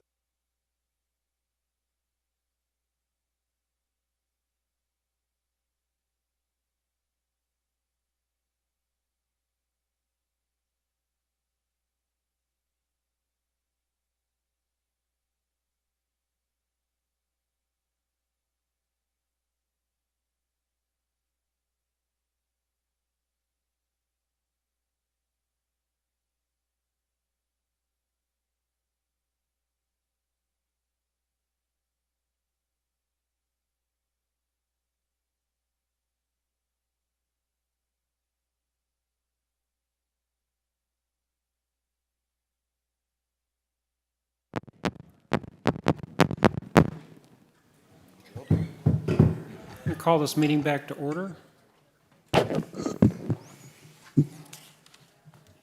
Madam Clerk, we're on item 21. Your Honor, this is the first reading of Bill Number 6251, an ordinance approving a contract with the Branson Lakes Area Chamber of Commerce for tourism and marketing services and authorizing the mayor to execute the contract. The floor is open for a motion to approve the first reading of Bill Number 6251. We have a motion and a second, and we'll get a staff report from Taylor White. Taylor here? He's online.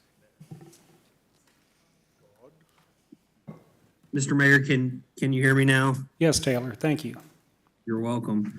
Mayor and the board, this is the city's amended agreement with the Convention and Visitors Board for Tourism and Marketing Services. Our office negotiated this contract with the CVB's attorney, Rick McConnell, who I believe is also available tonight to answer questions. We put a red line of the agreement on the screen showing the changes that were made from the previous agreement.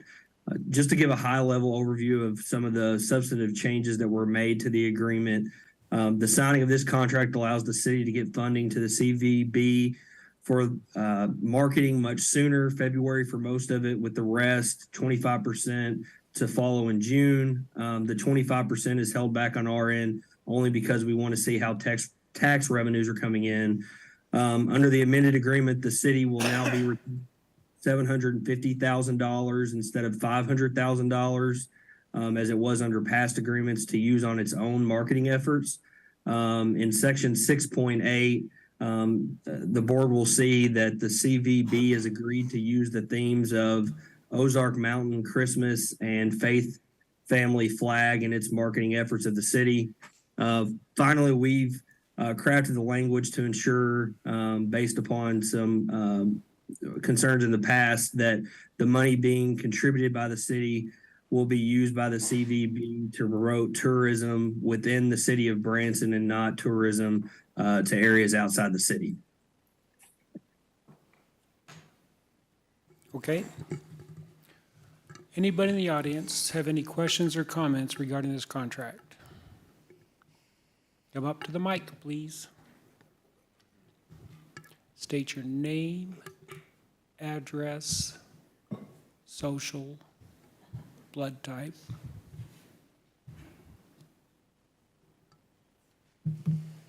Oh, that's illegal? Okay, name and address.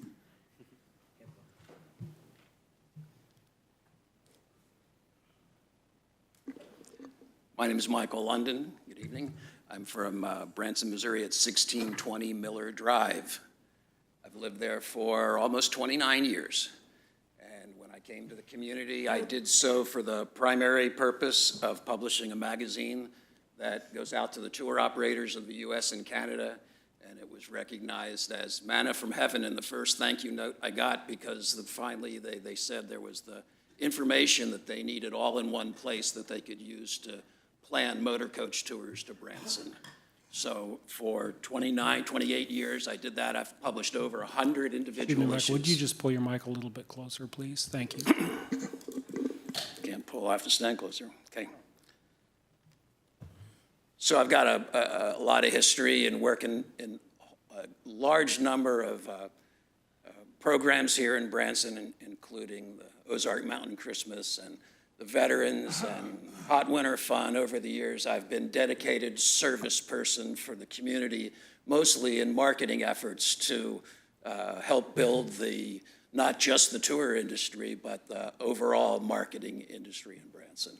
So tonight, you're being asked to sign a contract with the provider of or direct provider of the marketing efforts that the community tax dollars that you collect are being used.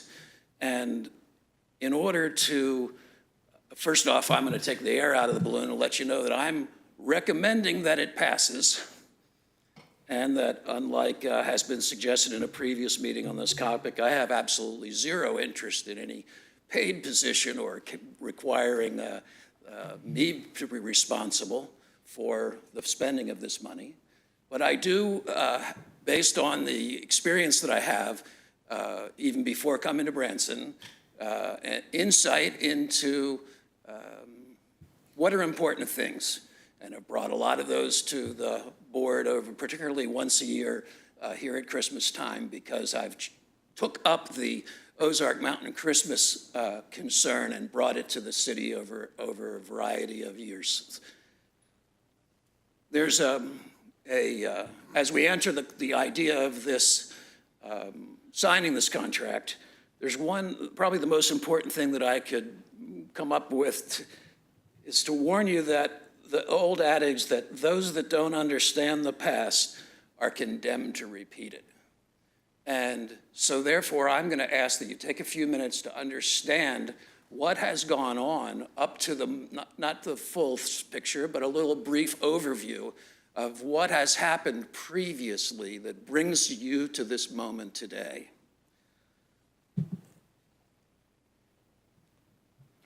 Michael? Yep.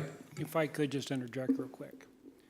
When this contract was being discussed, I know there's been a lot of history in the past. I also know that the legal teams and those involved with the discussions on this, they chose to actually throw out the old contract and start from scratch.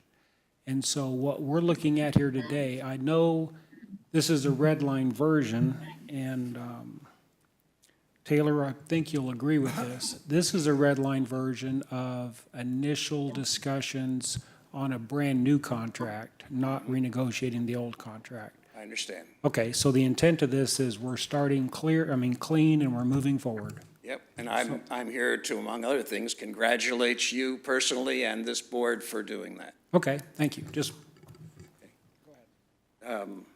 in fact, I was going to mention the red, white, and blue. When you read it, I read it online, all the different changes. You can see what an amazing amount of work has gone into it.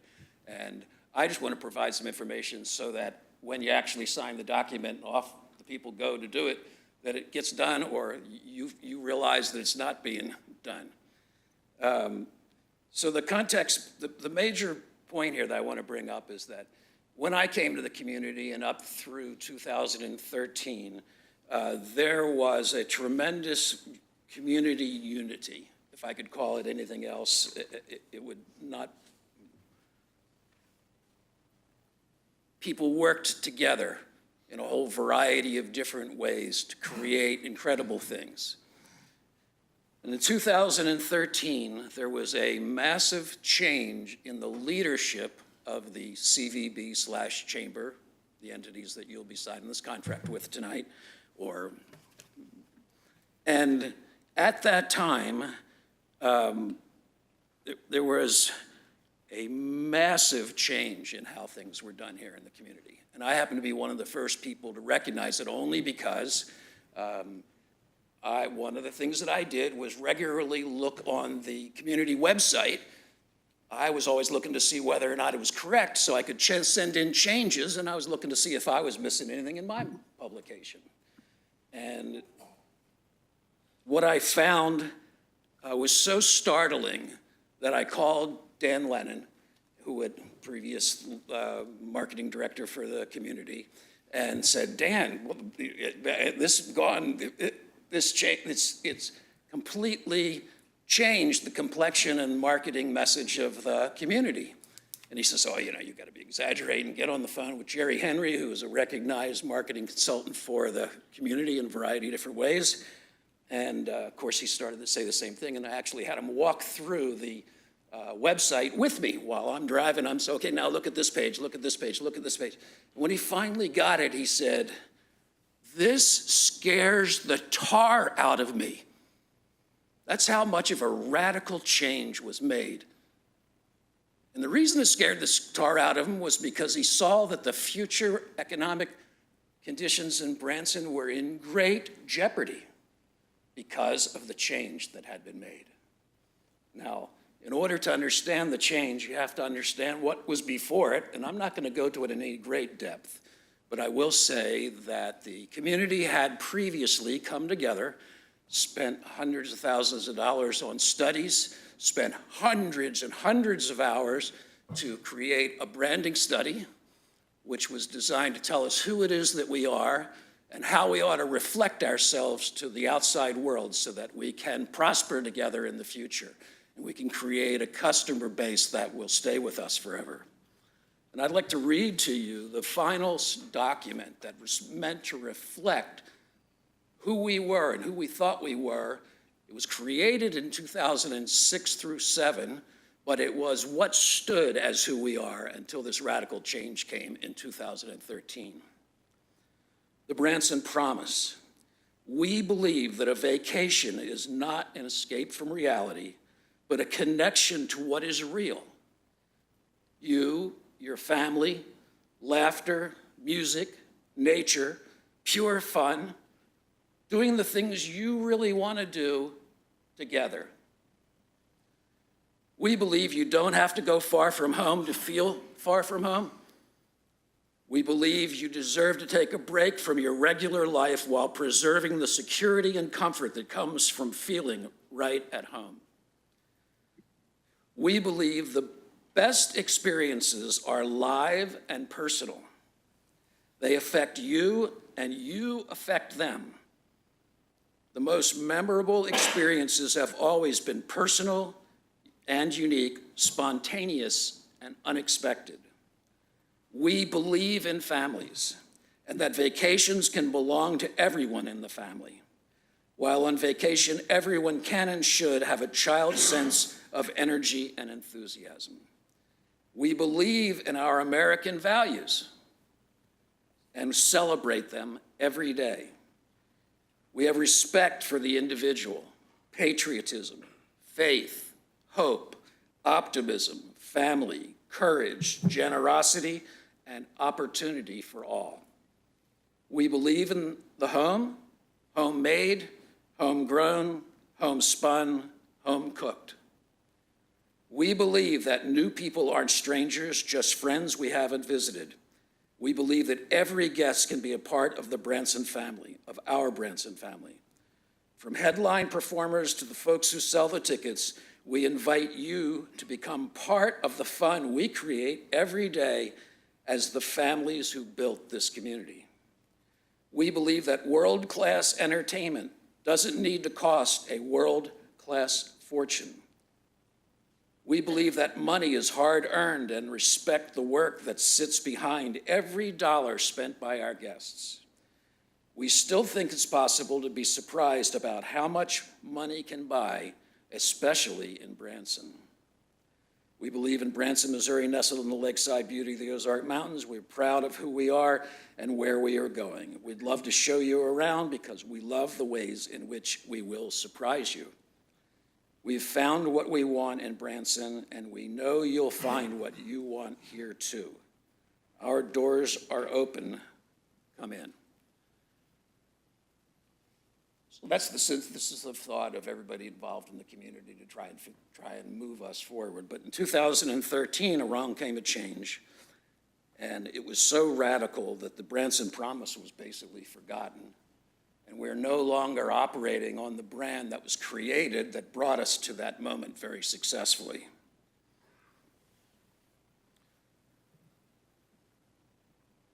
The idea behind this is that no one could tell us our story better than us. We were the people who'd worked together to create it. Now, in 2013, with a brand new marketing director and a brand new CEO of the Chamber of Commerce, this radical change occurred. And it was supported because everybody wanted to support the new thing we're doing. And most people said, all right, let's show them our support. While they simultaneously removed many of the volunteers from the various boards and committees who they knew would represent a thought that what they were going to do wasn't what we wanted to do. We were asked to leave the Branson Chambers Volunteer Working Committee, a number of us, active people who had worked incredibly hard to help make Branson what it was that it was at that time. I don't blame the current situation on the current CVB and their staff.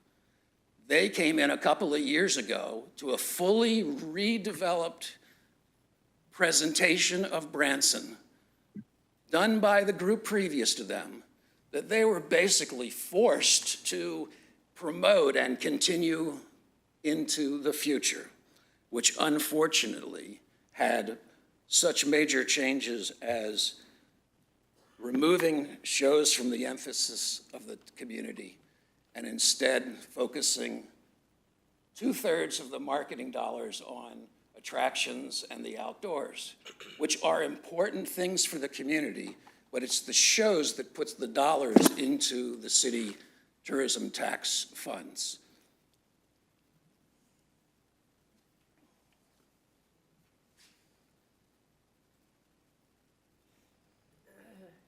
So Ozark Mountain Christmas was gone by 2015. The marketing on it had disappeared.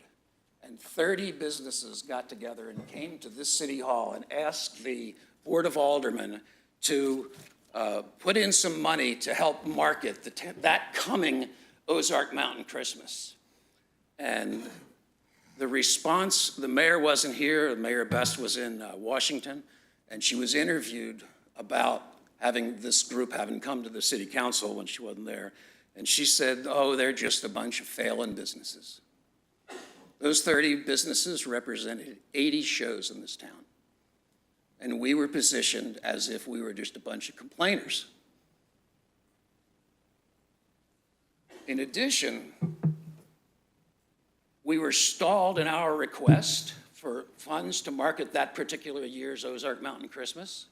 And it wasn't until it was too late that we found out that the city had a $60,000 or a $100,000 contingency fund with the money in it, the extra money that it collects, but this was actually collected at that time to be spent, didn't have any regulations on it like what you have now.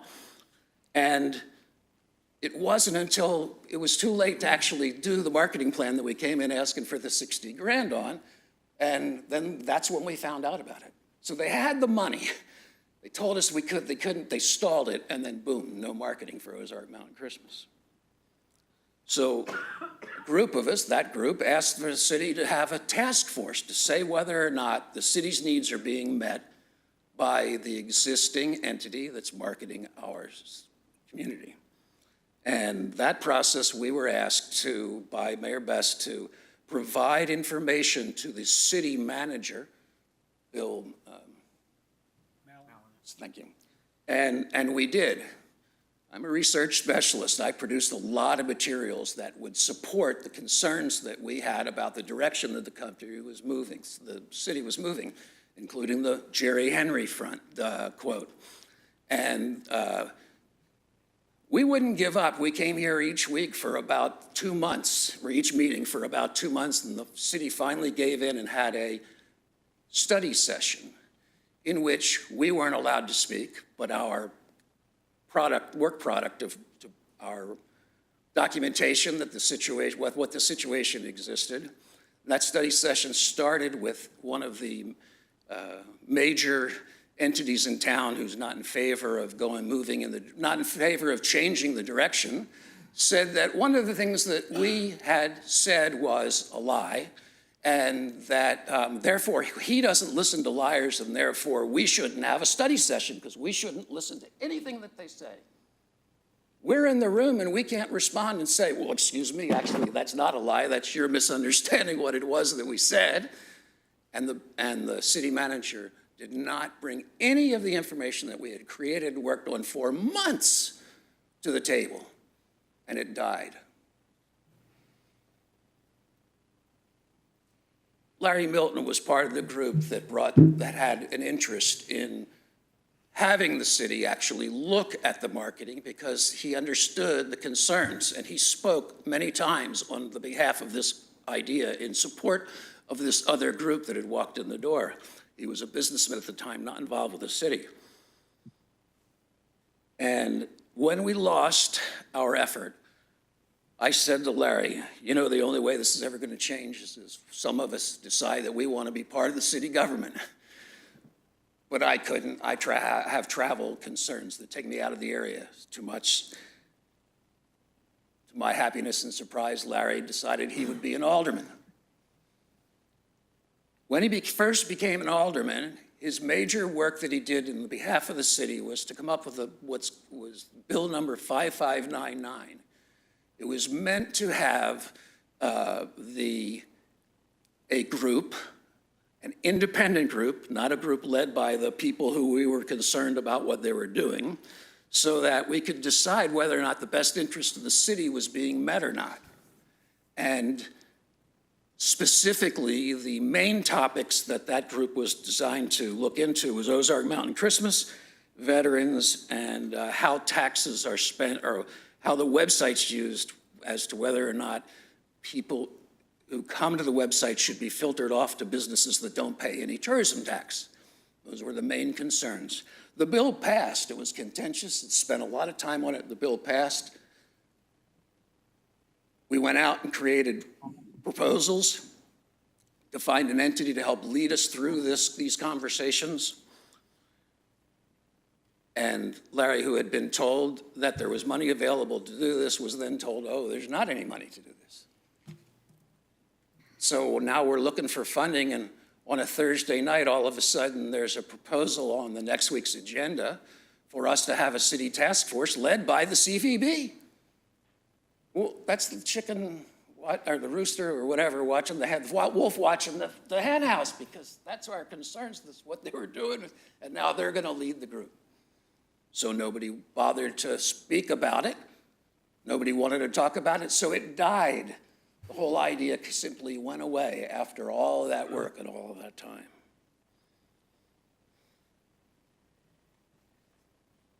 It primarily worked because the city government, the aldermen, and the mayor at the time didn't want to be involved in thinking about marketing. You guys got roads and planning and all these other activities. Oh, let's leave it to the experts. But the experts were taking us down a path far away from what it is that this community was all about at the time. Simultaneously, Ozark Mountain Christmas was disappearing more and more. It wasn't being marketed in anywhere near the amount that it should have been, considering it's the name of the event for our Christmas holiday season, much like Mardi Gras is. The name was being dropped. Can you imagine if you'd gone to New Orleans Board of Aldermen and said, by the way, the marketing group is dropping the words Mardi Gras? There'd have been a hell to pay. But here it was just happening.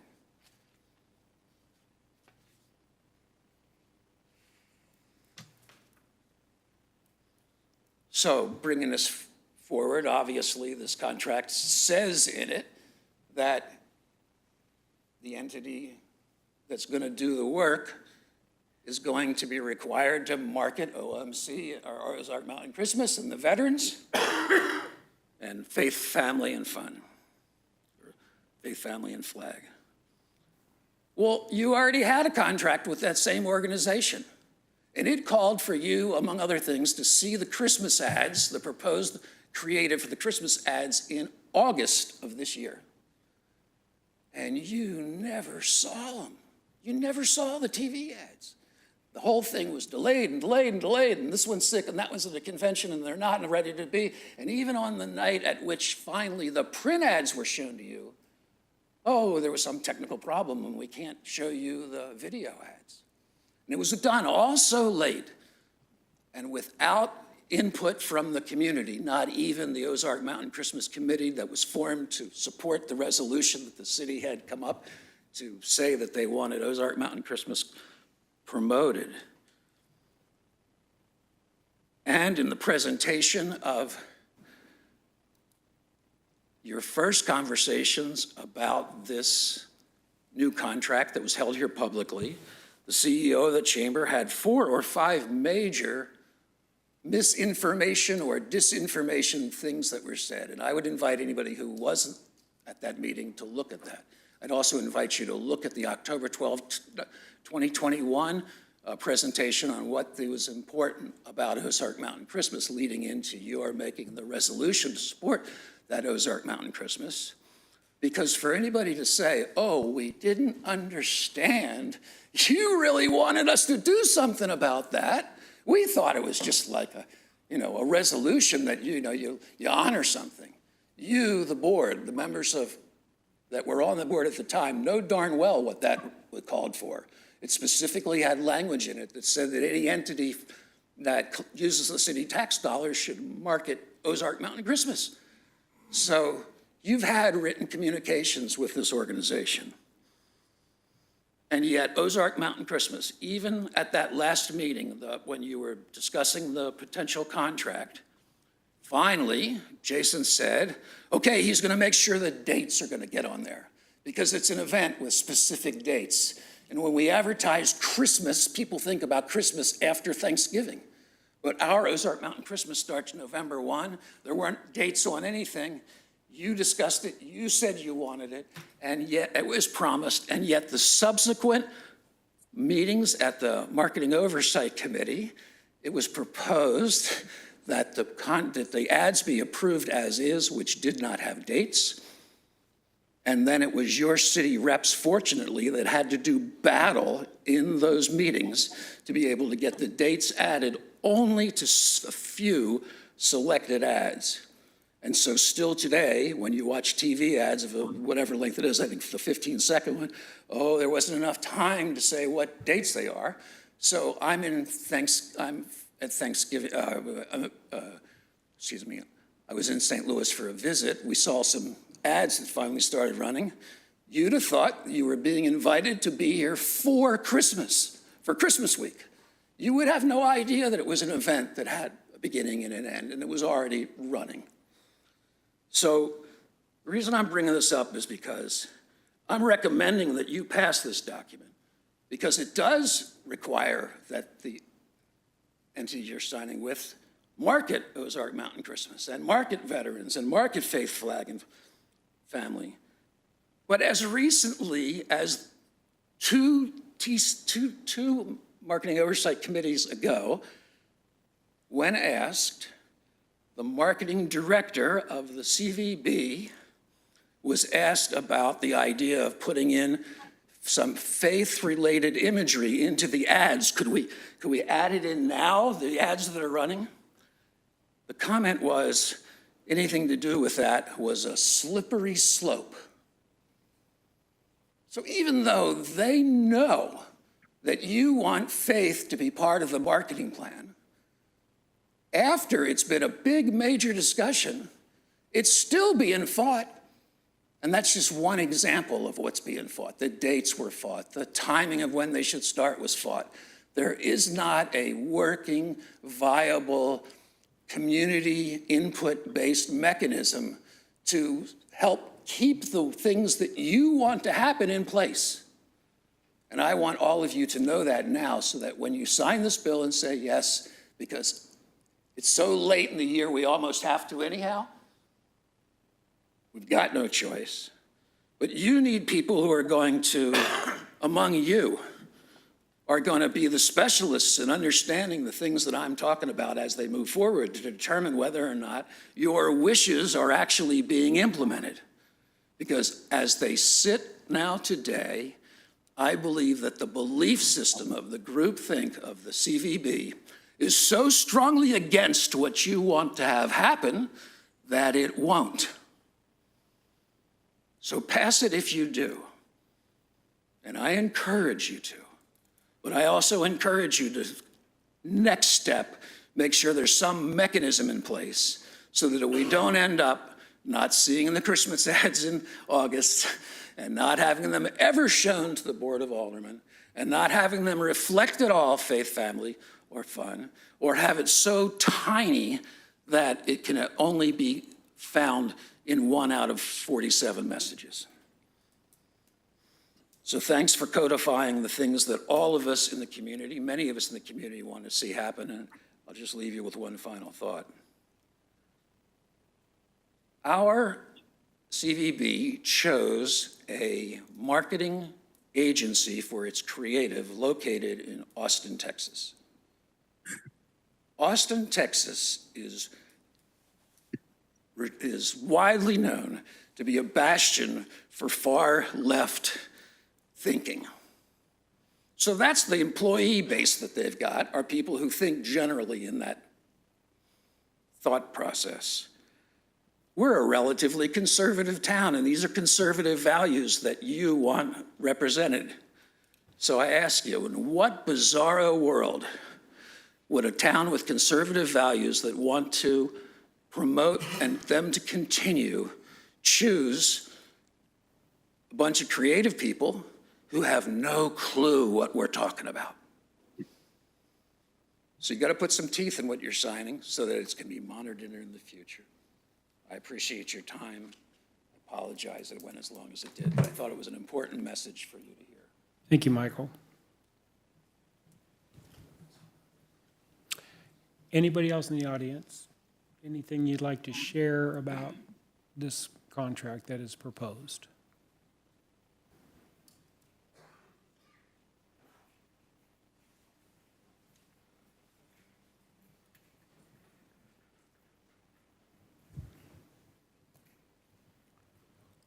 State Representative Brian Seitz again.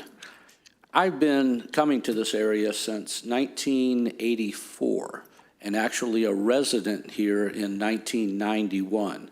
And in looking at this in the blue lettering under 6.8, faith, family, flag. And then we have live entertainment, family fun, outdoor recreation, and so forth be described or described in the final marketing plan. I think that very much represents Branson and what the vast majority of people that live here, that entertain here, that have been here for decades, like I have, my children going to Branson schools from kindergarten through 12th grade and even later College of the Ozarks. This is exactly what we need, but like Michael said, you may need some teeth. If this contract is signed, are these things going to be incorporated into the marketing strategy? And if they are part of a contract, you have to make sure that these are followed by the entity that you choose to market the area. So I do appreciate what I see here in the new contract, and I just hope that it is adhered to. Thank you. Thank you, Representative Seitz. Anybody else in the audience would like to comment? Crap, I thought we'd get through this without Nikki coming up. Oh, you love me. Nikki Kinney, and I 100 Branson Landing Boulevard, Branson, Missouri. And I just want to address a couple of things. One is I am on the Marketing Oversight Committee. And one of the things that we did when we selected that firm in Austin, we selected I was even on the subcommittee of selecting that, and we went through a huge process in selecting that agency. And it wasn't because they were in Austin, and it had nothing to do with their liberal beliefs. They were absolutely the best destination marketing group that we thought would actually bring us even more people to Branson. Now, I have only been in Branson for 5 years, and I love Branson. My heart is in Branson. I hope to stay in Branson. I very much want to be a part of the community here. I'm the marketing director at Branson Landing. But I also do not want to,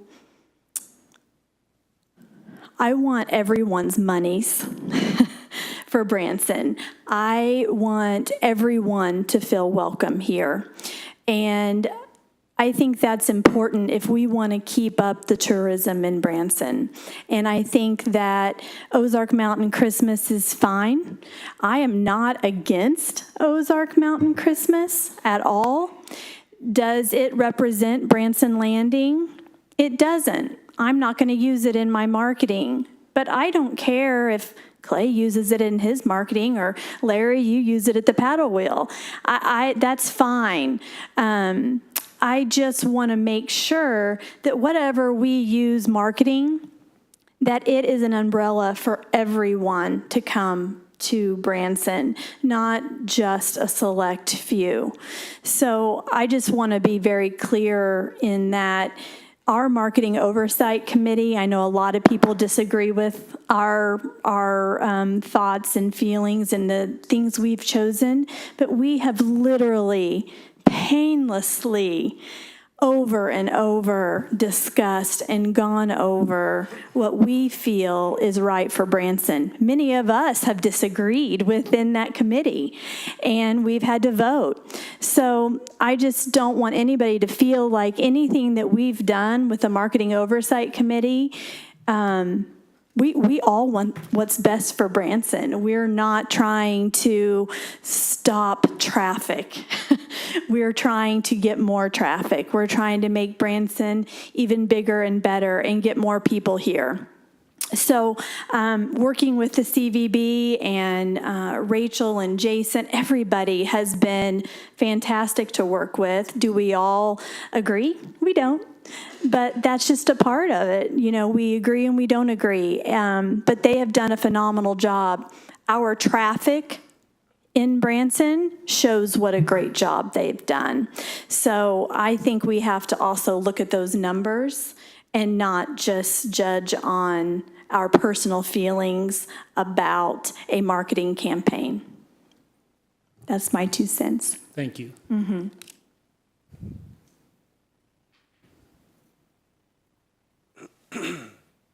Any other comments, questions from the audience? Any comments, questions from the board?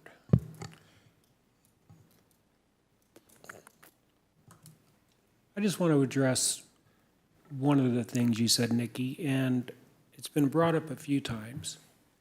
And for clarity, when this board feels it's strong to promote faith, family, and flag, we're saying that because the community is telling us that.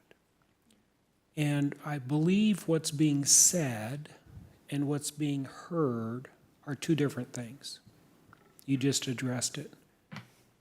We are saying if Branson is proud of our core values, including faith, family, flag, recognizing our veterans, but what's being heard is, and we don't want anybody else. There is no exclusion in our statement of, here's what you can expect when you come to Branson. I believe Clay and Marshall have said that when you go to Mardi Gras, you pretty much know what to expect. If you go to Vegas, you know what to expect. If you go to Nashville, you know what to expect. All we're saying is when you come to Branson, that's what you can expect. So there's no exclusion in any of our words or feelings or thoughts. It's just promoting and telling the world that faith, family, and flag is a core value here, and that's what you can expect when you come to Branson. So I just wanted to clarify that because I know there's been, I had some pretty sharp communications with a few, feeling like there was exclusion intended. So I just wanted to take a minute and clarify that.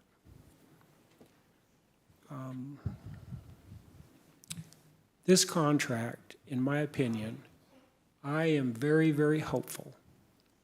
This is the beginning of a positive, healthy change. I want nothing more than this board, the chamber, CVB, to walk hand in hand. We absolutely have the same goals. I think it was important, and it was put in the language in this contract, to feel that how this board feels. Ralph LeBlanc made, I think, a great statement. We are not saying, repeat this, we are not saying that we consider ourselves marketing experts. On this board, we have different levels of degree of marketing experience, but we're not marketing experts. So Ralph LeBlanc, when he was questioned, he made the statement, we don't want to say, here's how we want you to spend these marketing dollars. We're not saying that at all. We're saying, here's the values, here's what we want to portray as Branson, Missouri. The marketing experts, the creative side, we're asking you to come back and say, here's how we can deliver that message, right? So I believe somebody, might have been Michael, mentioned there is no intention at all of signing this contract tonight. We are purposely, this is the first reading. If it gets approved, then we're going to go through the normal process, allow the time between now and the next meeting for the community to have some thoughts and get their arms around this. We're not rushing this through by any means. The language in this contract does represent what this board is asking for. Jason and his team and the directors, they've reviewed this. They've authorized Jason to sign it, so the CVB's on board. But this is not a rushed process. Any comments from the board? Marshall? I have a point of clarification real quick that was brought to me by someone in the audience, and then I have a statement. On 4.9, I believe there's been a typo that's been pointed out. Chad, could you scroll up to 4.9 for me, please?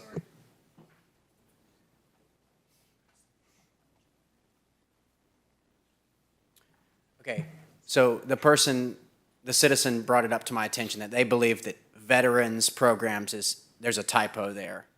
It shouldn't have an apostrophe.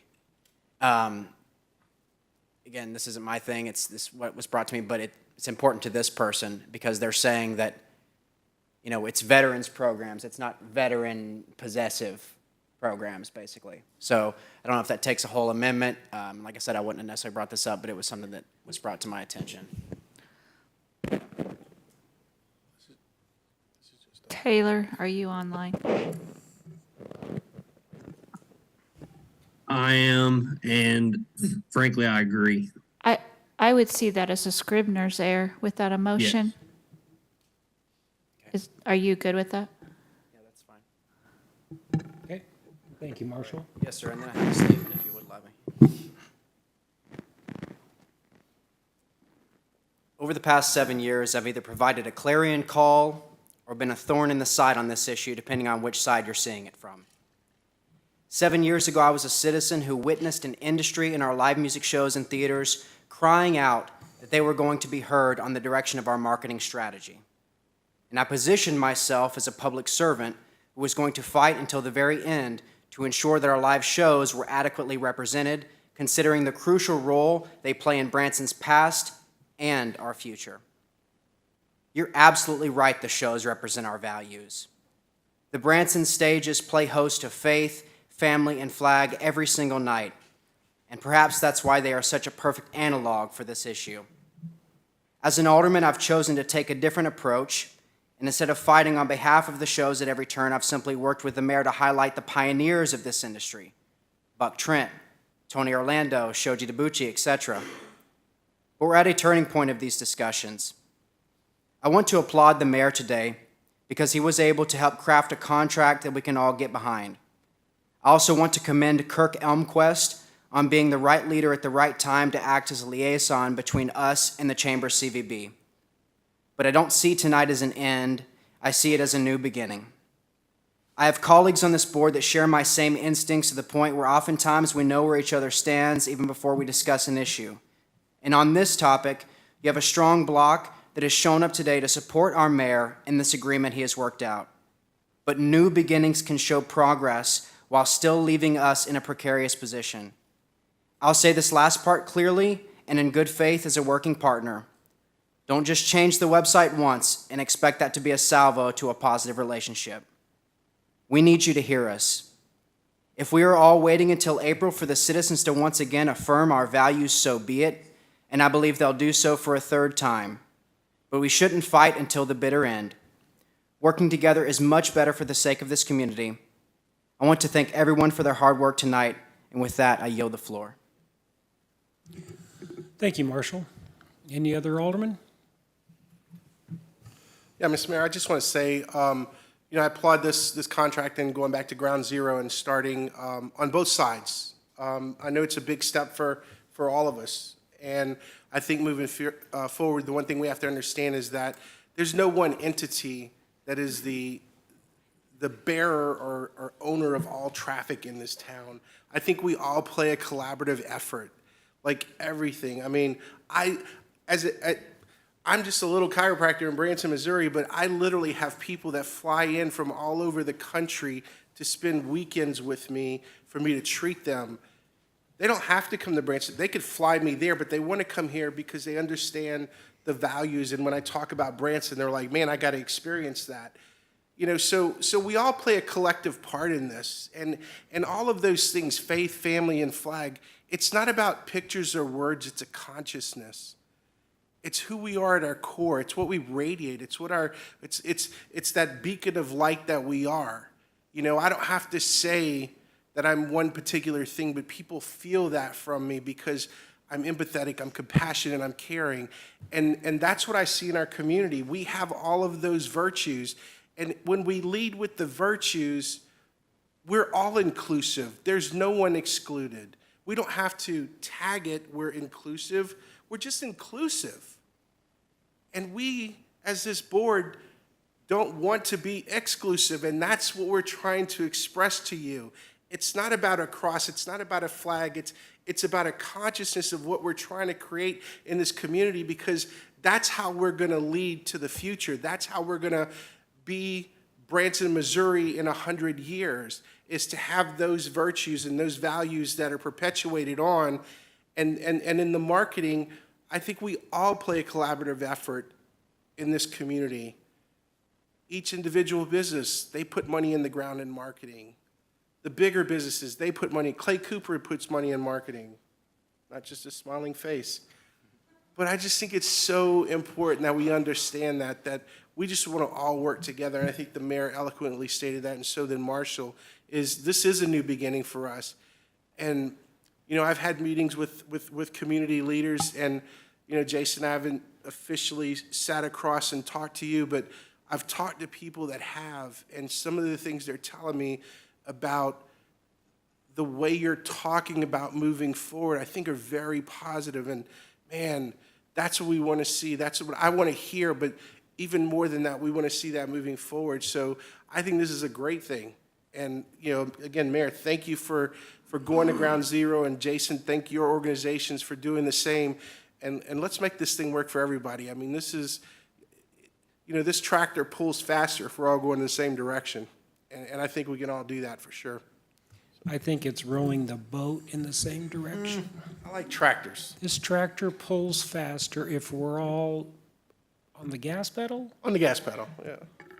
Hey, and I just want to say, wow, the mayor does listen to me. That was great. I just want to say I'm looking forward to a fresh start. I mean, we all have the same end goal in mind, and I know we can all get along, and we all know what we want, and that's more butts and seats and more people on go-karts and more people eating Andy's frozen custard. And more heads and beds. That's right. I'm excited. Things will be Anything? good. I'm just excited too to move forward. I think this is great for our community, and when the city agrees just to sign on the dotted line for this, and the chamber does as well, we should be held accountable to make sure that we all are all participating in doing what we all agreed to do. So thank you very much for all the work that's gone into this. Well, Jason, I just want to thank you and the chamber for working with us, for being open-minded, and congratulations on getting Chamber of the Year.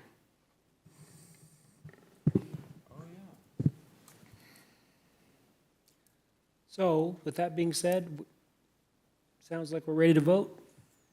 Let's vote.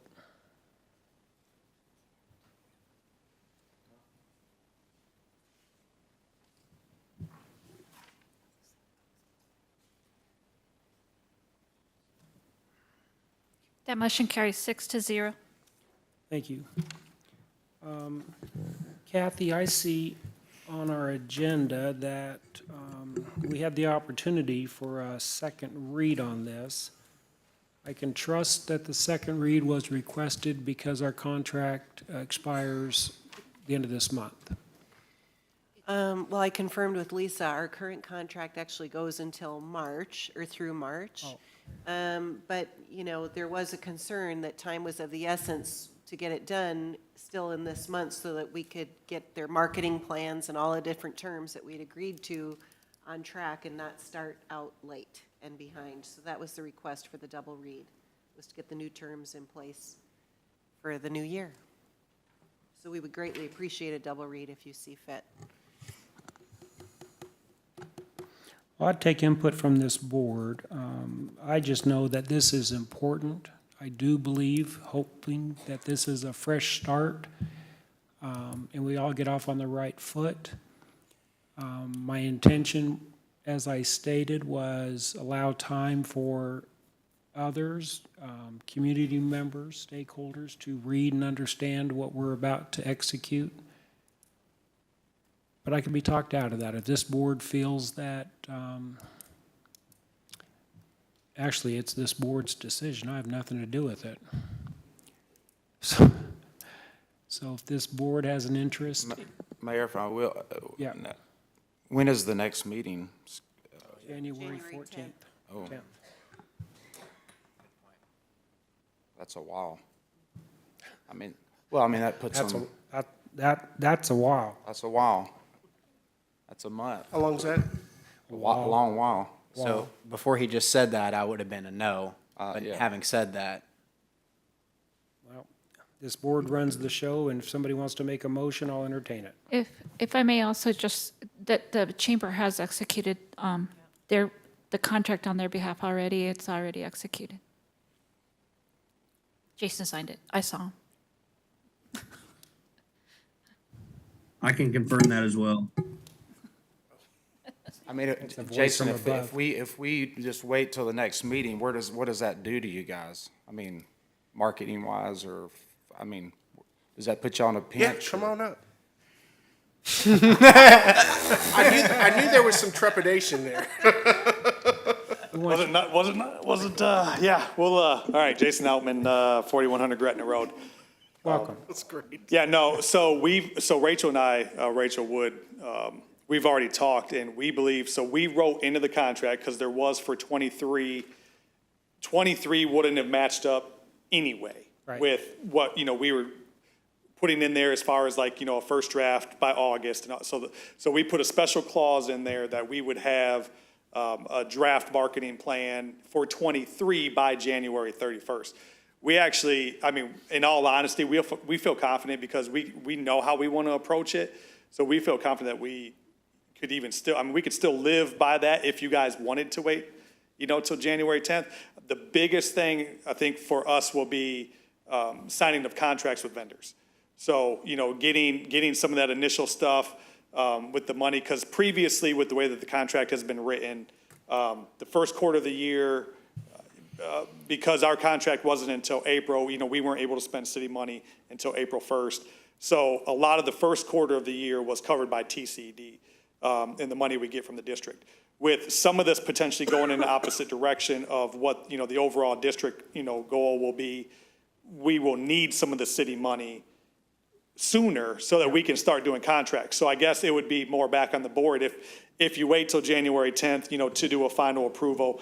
Does that alter the, financials or, so that would be the biggest thing. But I think we've got a general understanding of at least how we want to present at least a first draft to you for the money.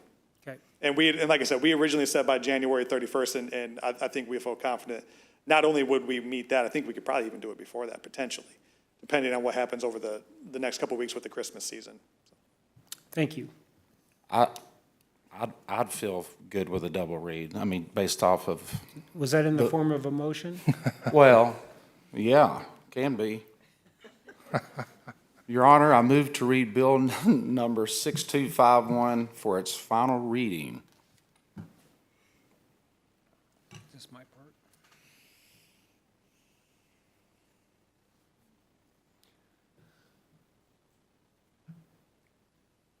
Lisa, is that for the final read? Motion to read the bill for the final reading. I've got a motion, a second. You have a motion and a second? We have a motion and a second. Anybody in the audience wishing to speak to this decision? I don't want to hear about it later. Any members of the board? Mayor, I was just going to say, I was down here, I don't know, 5 or 6 years ago. Prior to being on the board, I was here in a representative capacity before that board. And I remember it just so happened that night, there was discussion about a chamber contract. So this was probably 2017, 2018, somewhere in there. And I just remember, walking away from it as somebody who's not in tourism specifically. I was shocked and surprised by sort of the contentiousness. I know there's a history. I didn't hear that contentious, discussion tonight. I appreciate Michael's comments and giving us the context and the background. But I think both sides really came to this and said, let's find something that works for everybody. I think both sides came into this in earnest and really trying to find a solution forward versus continually just hearing about this year in and year out. And so I'm very supportive of a second reading. I think between now and in January, I don't think we're going to hear anything different. It seems like even sides that maybe previously had opposed the chamber, it's, the idea is, well, we see positive changes and we're open to, seeing how that plays out. And so with that in mind, I definitely think we should to do a second reading on this. I know I didn't speak earlier, but great job, both sides. Mayor for taking this head on, chamber for being receptive and looking at it through a different lens and being open to those discussions. I think both sides have done a really good job trying to figure out something that's, again, from an outsider's perspective, has clearly been a thorn in people's side for a number of years. And so I'm, again, as somebody not in that industry, I'm excited to see this move forward and hopefully, and I think tonight is when we need to do it so we can get the ball rolling on some of these new positive changes. So. Thank you for saying that, Cody. And I'll just interject also that I enjoyed my time at the Black Tie. And during that, I had the opportunity to visit with a lot of stakeholders in the CVB, and it was refreshing. It was refreshing, and many of them knew about the terms of the contract. And it was a good feeling that I received. So we have a motion and a second to approve a second read. Any other discussion on that? Hearing none, let's vote. That motion carried 6-0. Thank you. So, Madam Clerk, I'm going to ask you to read the introduction for this item, please. Your Honor, this is the final reading of Bill Number 6251, an ordinance approving a contract with the Branson Lakes Area Chamber of Commerce for tourism marketing services and authorizing the mayor to execute the contract. The floor is open for a motion to approve the final reading of Bill Number 6251. We have a motion and a second. Any input from the audience? Any comments, questions from the board? Hearing none, we will be voting on the final reading of the approval of this contract. Let's vote. That motion carried 6-0.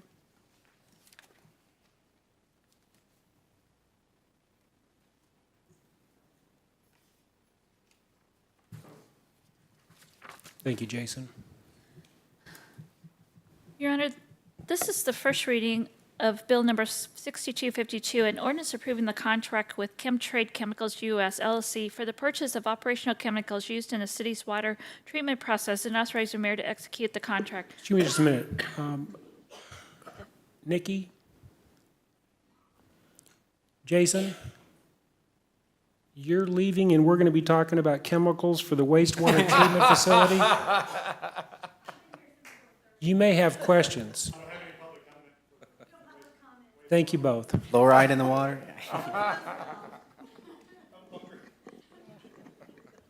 I know why I'm last. You know how to clear a room, Ken. Do we have a motion? The floor is open for a motion to approve the first reading of Bill Number 6252. Thank you. Oh, I guess. So we have a motion and a second. We'll get a staff report from Kendall Powell. Good evening, Mr. Mayor, members of the board. Utilities is requesting approval for the contract with Chemtrade Chemicals U.S. LLC for a water treatment coagulant hyperion 1090 used in the drinking water purification process. Staff recommends approval of the contract with Chemtrade Chemicals for the purchase of operations chemicals in an amount not to exceed $103,500. Funds are budgeted in the proposed 2023 utilities operation budget. Staff recommends approval, and we are also requesting a double read due to time constraints. Now, I know there's questions from the audience on this one. No? Any questions from the board? Hearing none, let's vote.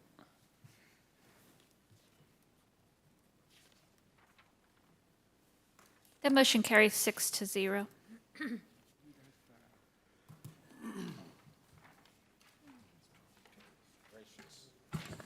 Your Honor, I move to read Bill Number 6252 for its final reading due to timing constraints.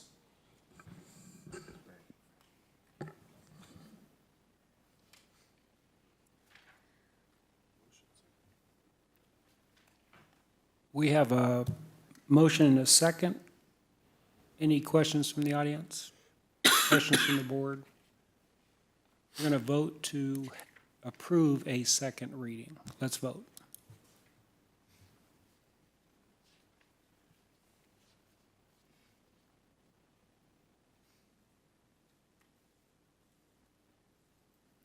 That motion carries 6-0. Thank you. Madam Clerk, would you please provide the introduction for this item? Your Honor, this is the final reading of Bill Number 6252, an ordinance approving the contract with Chemtrade Chemicals U.S. LLC for the purchase of operational chemicals used in the city's water treatment process and authorizing the mayor to execute the contract. The floor is open for a motion to approve the final reading of Bill Number 6252.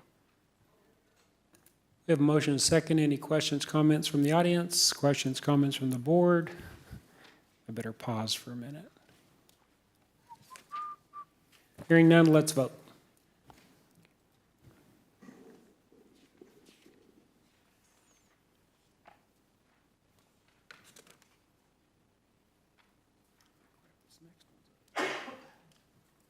That motion carries 6-0.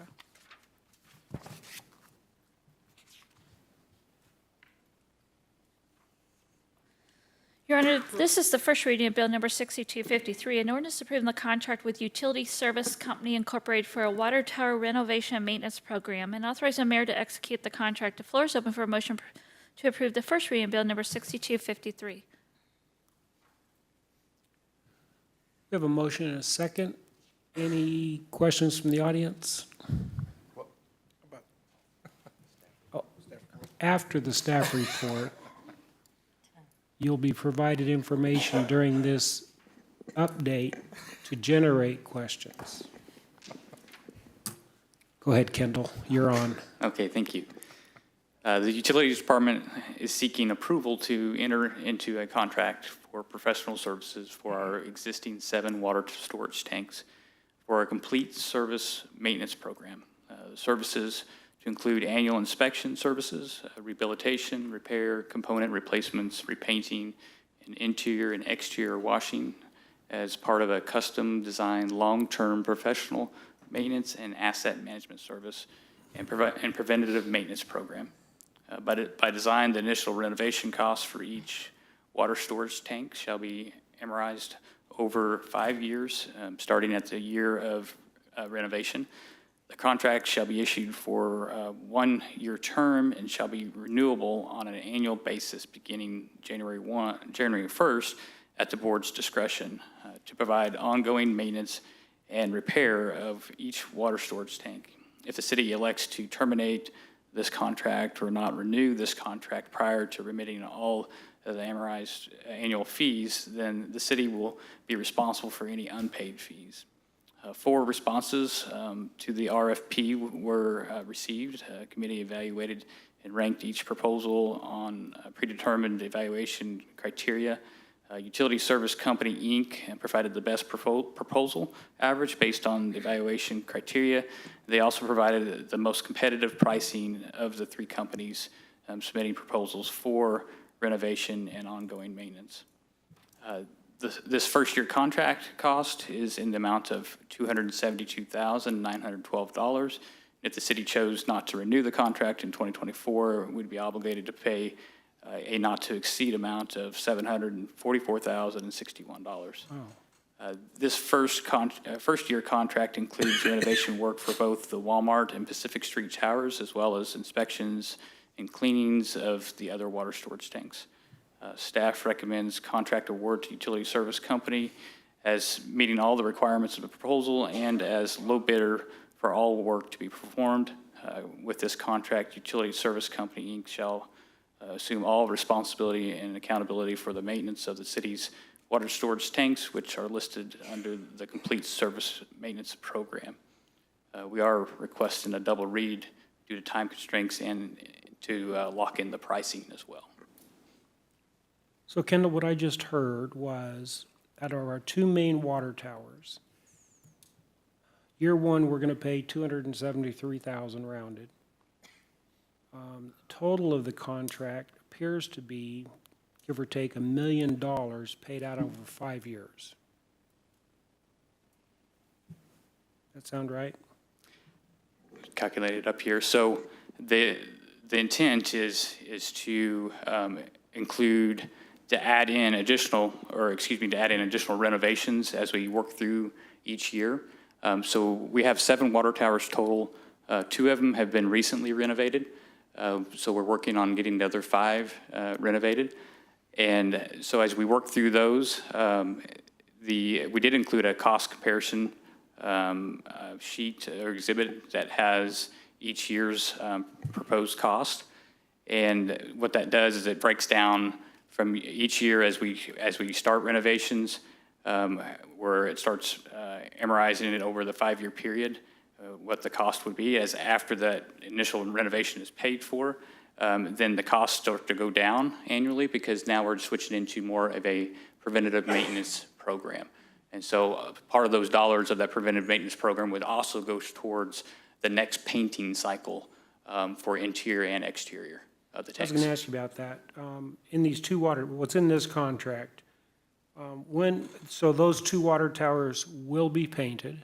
Correct, yes. In year 1? Yes, So in year 1, they're painted? Yes, Which is going to be a higher expense over the remaining years? Yes, correct. And then in summary, 2 of our 7 towers have been renovated. This will take care of 2 more. And so looking down the road, we're going to have 3 more water towers that will need to be renovated. Is that correct? That is correct. We're proposing 2 renovations in 2024 and then the final renovation in 2025. Thank you for that. Any questions from anyone in the audience? Questions from the board? Is there any particular reason why we wouldn't renew that contract? Because the first year was 200 plus, and then if we didn't renew it, then it was 700 something, like, So the main reason why I would see that we wouldn't renew it if something came up with funds, if we didn't have funds available okay. or budgeted, if funds wasn't budgeted for the next year.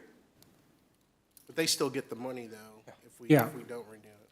That is correct, yeah. Okay. For the work that's already been Already been performed. done, performed. Yes. Okay. So if you don't have the money to pay the 200 and something thousand to renew it, then you have to pay $700,000 for not having the 200,000. Gotcha.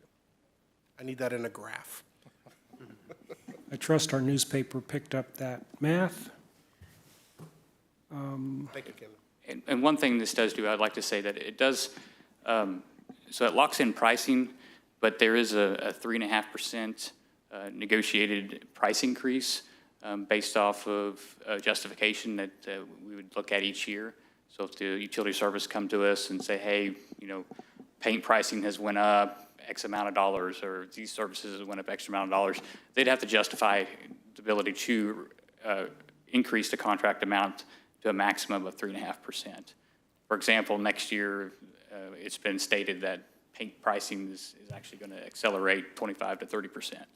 So regardless of what the increase in prices are, we're capped at 3.5% increase. That is correct. In today's market, that sounds pretty favorable. Okay, any other questions from the board other than Ralph? Oh, I'm sorry. You good? You listen to me, so that's. I am listening. Hearing no questions, let's vote.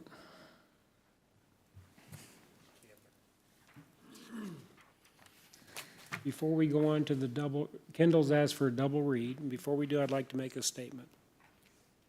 Last Board of Aldermen meeting, I was out of town, I attended via Zoom. Alderman Cooper ran the meeting, and I believe that could be nicknamed the double read Board of Aldermen meeting. Kathy, I'm going to strongly request that when we get towards the third quarter of next year, as many of these that we can address, there's really a strong preference not to have double reads for very logical reasons. Last meeting, we had a handful. This meeting, we're having some. So anything we can do in the future to space these out beforehand. Thank you very much. Saying all that, Let's have one. you're on board.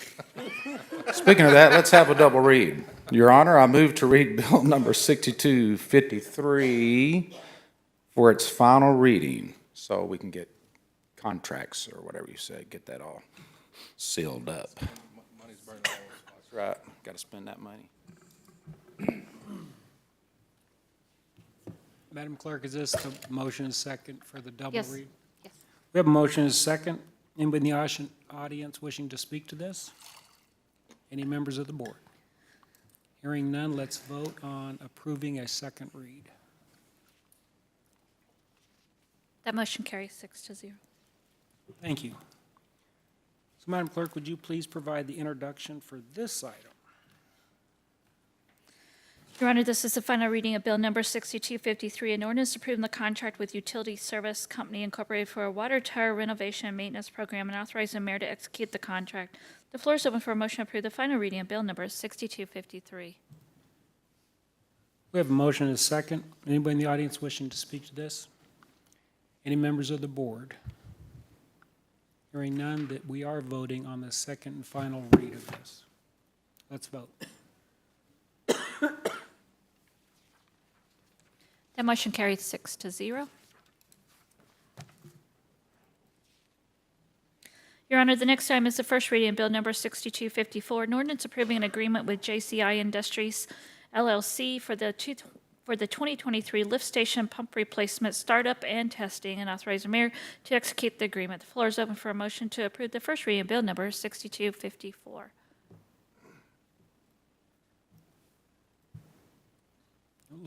We have a motion and a second, and we will get a staff report from Kendall. The Utilities Department is seeking approval to enter into a contract with JCI Industries, Inc. for the rebuild and replacement of prioritized lift station pumps during the fiscal year of 2023 in an amount not to exceed $230,000. This has been an effective approach at maintaining our public lift stations, minimizing the need for emergency responses, which saves on overtime as well as environmental spills. Staff recommends approval. Kendall, I appreciate you doing that. Just for technicality, it's JC Industries LLC, I believe. Yes, correct. Yeah, okay. Sorry. We have is anybody in the audience wishing to speak to this matter? Any questions? Any board member? Yeah, while we're on pumps, Kendall, how many cubic pounds of water pressure is accumulated during an average toilet flush? It all depends on elevation. Thank you. That will double as a time check. It is now 9 o'clock. I just want to see if he knew what he's talking about. Any other questions from the board? Hearing none, let's vote.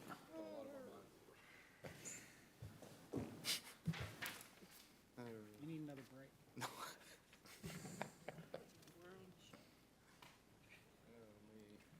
Where are we? What? What page are we on? I never freeze up. Thank you. That motion carries 6-0. He doesn't need a double read. Nice doing Thank you. Kendall, thank you very much. Your Honor, this is the first reading of Bill Number 6255. And the last item, is that correct? Yes. An ordinance approving an assignment with Table Rock Asphalt Construction Company Incorporated and Union Pacific Railroad Company for the lease of property bearing Railroad Audit Number 17216 located in Branson, Missouri, and authorizing the mayor to execute the assignment. The floor is open for a motion to approve the first reading of Bill Number 6255. We have a motion and a second. We'll get a staff report from Chris. Thank you, Mr. Mayor, members of the board. So this relates directly to the purchase of the Table Rock Asphalt Construction property as part of the campground expansion project. In 1999, the Table Rock Asphalt Company entered into an agreement with the Union Pacific Railroad Company for this lease. The Table Rock Asphalt Company and Union Pacific have agreed to transfer the lease to the city in the amount of $3,000 per year. Staff recommends approval of the bill and we'll be happy to answer any questions. We are also asking for a double read tonight due to time constraints. Of course you are. Which I think it's Cindy's, is it her first one, did she say, or one of, she was like really emphatic that she never does this. As a second read? Yes, that she And asked she's for a not here double read. tonight. No, I know. As but well he's as her third. missing the city council meeting. Yeah, they're very, very rare, yes. She had to throw you under the bus. Yes. Come and ask for the double read. She had me do the double read for her, yes. Anybody in the audience have any questions on this? This does have to do with the railroad easement for our RV park expansion down at our campground. Yes, correct. Read that lease, and I don't want to get into details, but initially, when it was signed, ever many years ago, the monthly rate was higher, 5,000 something a month, and then it looked like it dropped, and now you've all settled on 3,000. Yes, I believe according to the Table Rock Company, it originally included more of an easement along that railroad, and over time, they constricted that to just that entrance that's going. Just the entrance? Yes, yes. Okay. Thank you. Did I ask the audience for comments? Yeah. None? Mr. Mayor, pardon my interruption. I'm just checking with the clerk on a clarification of something about the way the ordinance was worded. We haven't closed on the property yet, and so we're looking to see if perhaps we might need to amend the wording of the language here so that we're not bound for you to immediately execute this assignment. Oh, I see. Until we actually close on the property to execute the assignment. So Would that be okay, Lisa, to? Taylor, are you online? I am. Taylor, what I just caught was, this is a lease transfer with a double read. And if we do that, we're going to transfer that lease, and we don't own that property yet. And my ordinance in section 2 says effective upon and after its passage and approval. So once it's read, it's immediately in effect that we will have this lease and we do not own that property. Yeah, but I think just having access to the lease for the access point, I mean, we're going to own the property once it's closed, so I don't know that that's going to create a problem. But if we don't close, we'll have the lease transferred before we have closed on the property. Then we could sell it back to Simmons for a profit. Any chance if this was, I'm not sure how it's worded, Lisa, but if this was approved in a double read, is it effective upon the mayor's signature? So it's effective upon passage. I would change the contract to put effective upon the sale of the property, or the ordinance, the closing of the property or something. That would be in section 2 of the ordinance, and then that makes a contingency, because the contract has that contingency in it. It's a dual contingency. Yeah. I just want to make sure we don't approve something. If we're good, we're good. I'm just double checking it. I clearly don't want to practice law. I agree. I'm thinking, oh. I said me either. Cody, you have input? I'm thinking that. When's the closing? We don't know yet. We're still working on contingencies, and we don't know that date. I agree that it'd be, not legally speaking, as an alderman, I think it would be a bad idea to And as a mayor, approve I would this agree assignment. As the mayor, I would agree with the alderman. Would you guys like to offer perhaps an amendment to the language then, that it would be executed upon closing of the property, so that at least we could get this part finished? There's several moving parts to this particular expansion for the campground. Whole lot of people involved and lots of lawyers and Yeah. paperwork. So if we could at least get the language changed so that authorizing the mayor to execute the assignment upon transfer of property. It may, The ordinance shall become full force and effective upon the execution or the closing of the property. Perfect. So that's in section 2 of the ordinance. This ordinance shall be in full force and effect upon the closing of the property. I'll offer that motion. you don't even know what it said. Yeah, I do. It's good when the property sells. There we go. Okay, hold on.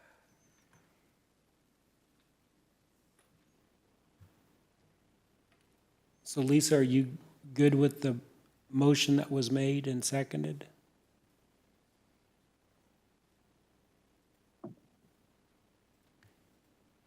Okay, Marshall, there you go. So Alderman Cooper made that motion to, oh, sorry. Marshall made it, Clay seconded.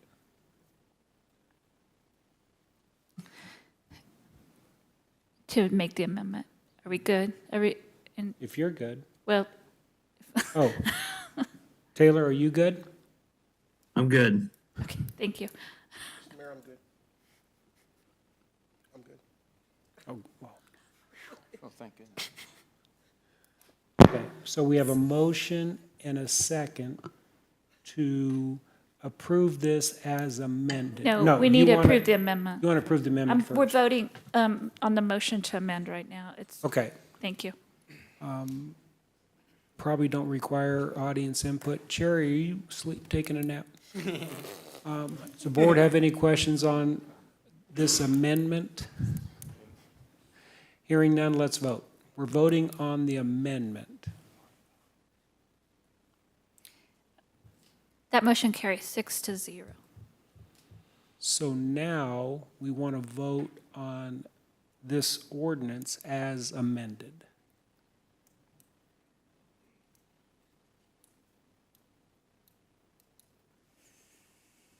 So here's your motion as amended now. We've already had the motion and a second on this, and this is as amended. We're ready for a vote to approve the first reading as amended Yeah. now. You good? Is that our motion and second for the, Yeah, okay. So let's vote as amended. as amended. It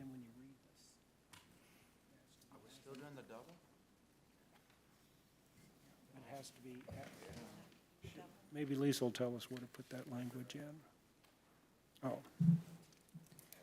Okay, so that carried 6-0. So first reading has been approved as amended. Thank you.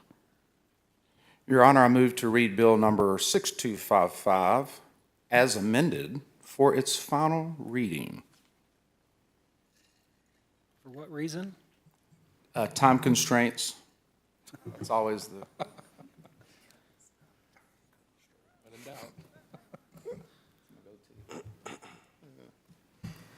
So we have a motion and a second. Anyone in the audience wishing to speak to this? Amendment? Any members of the board?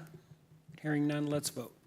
Okay, so we're voting to read it the second time, just Oh, clarify. I'm sorry. Just Thank you. We're voting to approve a second read. to move on, yes, sorry.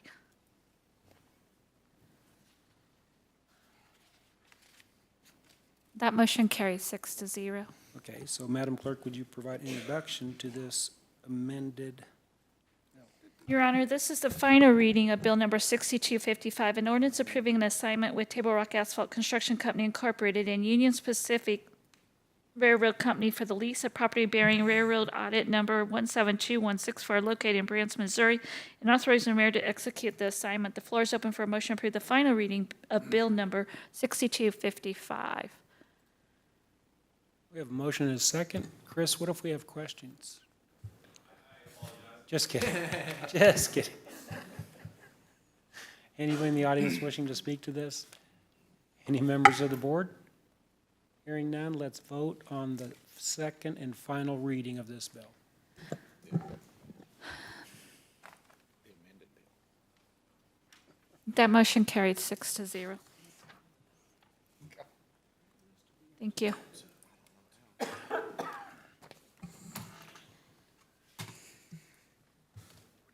We have now completed all the agenda items, and we're moving on to the reports. Alderman Fenton, any words of wisdom? Oh, of course. I just want to say, I attended the Finance Committee meeting last Thursday. My days are running together now. Last Thursday. And Ben presented us with the numbers through, I think it was October, if I remember correctly. And we're on pace, knock on wood, but we're on track to have another good year in Branson. Revenues are up, taxes are up, and that just goes to show people are coming to Branson. It's been a great year. There's been a lot going on, but it's been a great year in Branson. And all that wouldn't be possible without the staff at City Hall, the businesses in our community, the citizens of our community, and of course, the tourists that come here. So a special thank you to all the city staff, our first responders, utilities, public works, everybody that keeps this thing running. It really wouldn't be possible without you. I wish you all a Merry Christmas, a Happy New Year, and no offense, but I'm glad I won't see you again until January. So I'm kidding. No, Merry Christmas and Happy New Year, honestly. Thank you. Ruth? I just want to say that I attended the Adoration Parade and with our mayor and other aldermen, and it was so beautiful. It's so wonderful, and I'm so happy that we have that celebration every year, and we have such great support from our all our departments that were out directing traffic and making sure everyone stayed safe. And a big thank you to all of our staff who worked so hard to make that happen. And it's just exciting to see and talk to all the people that come and show up for that. And Ozark Mountain Christmas, I love Ozark Mountain Christmas. I'm so excited about what's going on with the Ozark Mountain Christmas and our Faith, Family, and Flag. I am proud to say I have a relationship with my Lord and God, Jesus Christ. Family, been married almost 45 years, 3 kids, 6 grandkids, 2 great-grandkids. Family does matter. And flag, thank you. Thank you to all our military that are serving. Thank you to all our veterans. And a huge thank you for those who did sacrifice their lives for this country, which I love so much. Merry Christmas to everybody, Happy New Year, and thank you for everything that you do for the city. Thank you. Yeah. Alderman Cooper, can you beat that? No, but I just wanted to say, I'm a little disappointed that Alderman Fenton did not share in his report how much fun he had at the Clay Cooper show this past Sunday night. Fair point. Maybe a reason. Yeah, that's true. Maybe he didn't have a good time. No, but yeah. I'm just thankful I didn't have to see those tight white pants this time. Yeah, I got pictures of that. Merry Christmas. And Merry Christmas to you all. It's been a fun year. I mean, you know what I mean? Being with this board, and we've got a lot of things done. And it's been a breath of fresh air to work alongside all these people and guys and gals up here. And there's a lot of hours, but there's been a lot of, there's been some downtime, but there's, everybody works through stuff, and we don't always agree on things, but even through the disagreements, it's been fun, and that's all I want to say. It's a pleasure serving. You said that was all you were going to say. Chuck?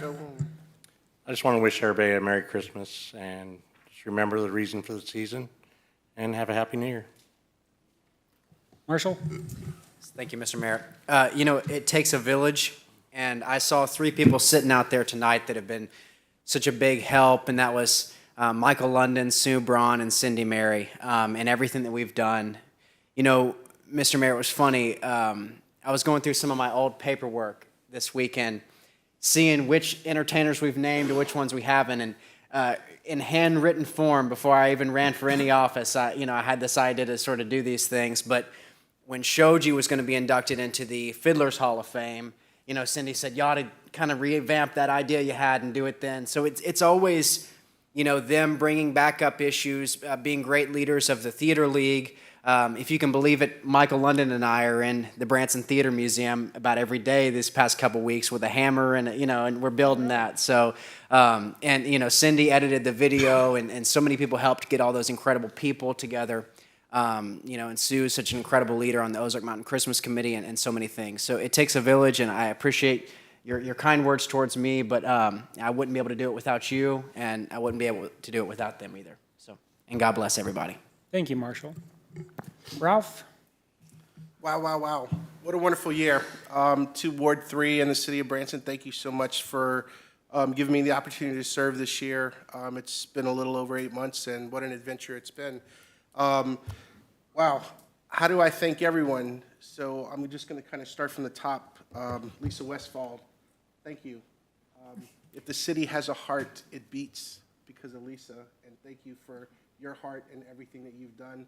And I remember day one in the onboarding process, and you just gave so much clarity, and that was just a great way to start.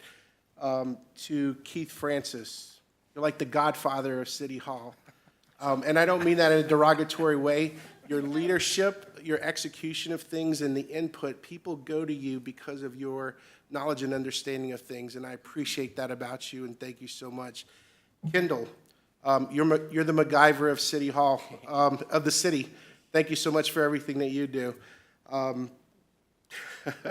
we got Batman and Acting Chief Schmidt there, and I'll say not Batman, but yeah, Batman. And then Iron Man over here, right? Superman right there. So thank you guys, Chief, for what you do for public safety. It's amazing. There's so many people not here tonight that I wanted to thank. Cindy Shook, thank you for everything you do. Your creativity in this new project that you're taking on has been amazing. Michael Woods, what an amazing smile. Every time I see that guy, he's smiling, and I just love his energy. Jan Fisher, the PACE study that you did, that you and Kimberly did, and just giving clarification of what this city's able to do for its employees. Thank you for everything you've done. Finance, Ben Hart, Baker Tilly, they've definitely given us clarity this year, and I really appreciate everything they've done. It's made our decisions a whole lot easier. Chad Fisher, IT, you're like the Q of Branson. I can't wait for you to take me to the back room and show me all the really good gadget stuff. So thank you so much for that. Administrator Stepp, I can't say enough about you simply because I've heard so much about you. You know, there may be 3 naysayers in this city, but for you, ma'am, the community is embracing your leadership. I have heard from so many community leaders just how refreshing your conversations are, how refreshing your presentations are, and the level of professionalism that you're bringing to this administrative job that it probably hasn't seen in quite a while. I really appreciate that. To the board, thank you all so much. I've learned something from each of you all these last 8 months. And for the mayor, I try to learn as much as I can from you, but sometimes it's difficult. No, thank you so much for everything that you do. I really appreciate it. And for everybody who comes out here, public comment, and just sits in these seats and listens and goes to these meetings, it's so vitally important that you play a part, that we recognize and understand that your interest in this city is why we're up here doing this. So thank you all for coming out. Merry Christmas, Happy New Year. Love each and every one of you. Looking forward to see you in 2023. Thank you.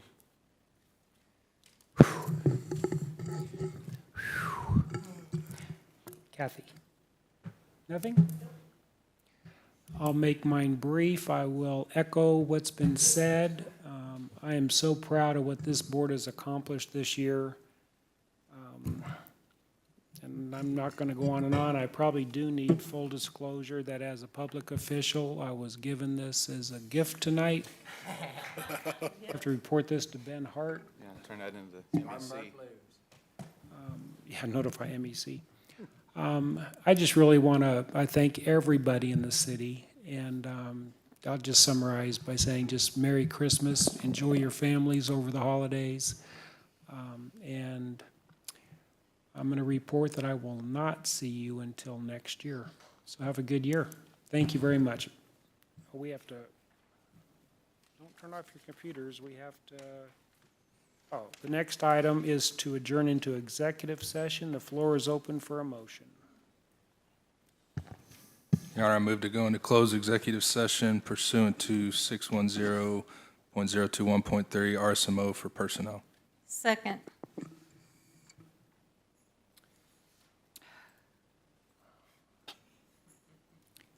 We have a motion and a second. Let's vote.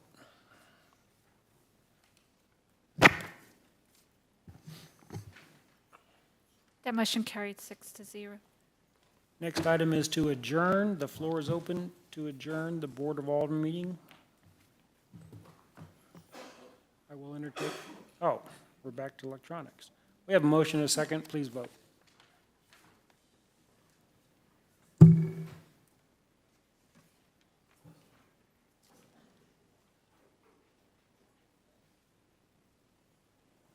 Alderman LeBlanc, could I vote for you? Yes. Thank you. Yay, sorry. There's always one. Thank you. Meeting's adjourned. Thank you very much.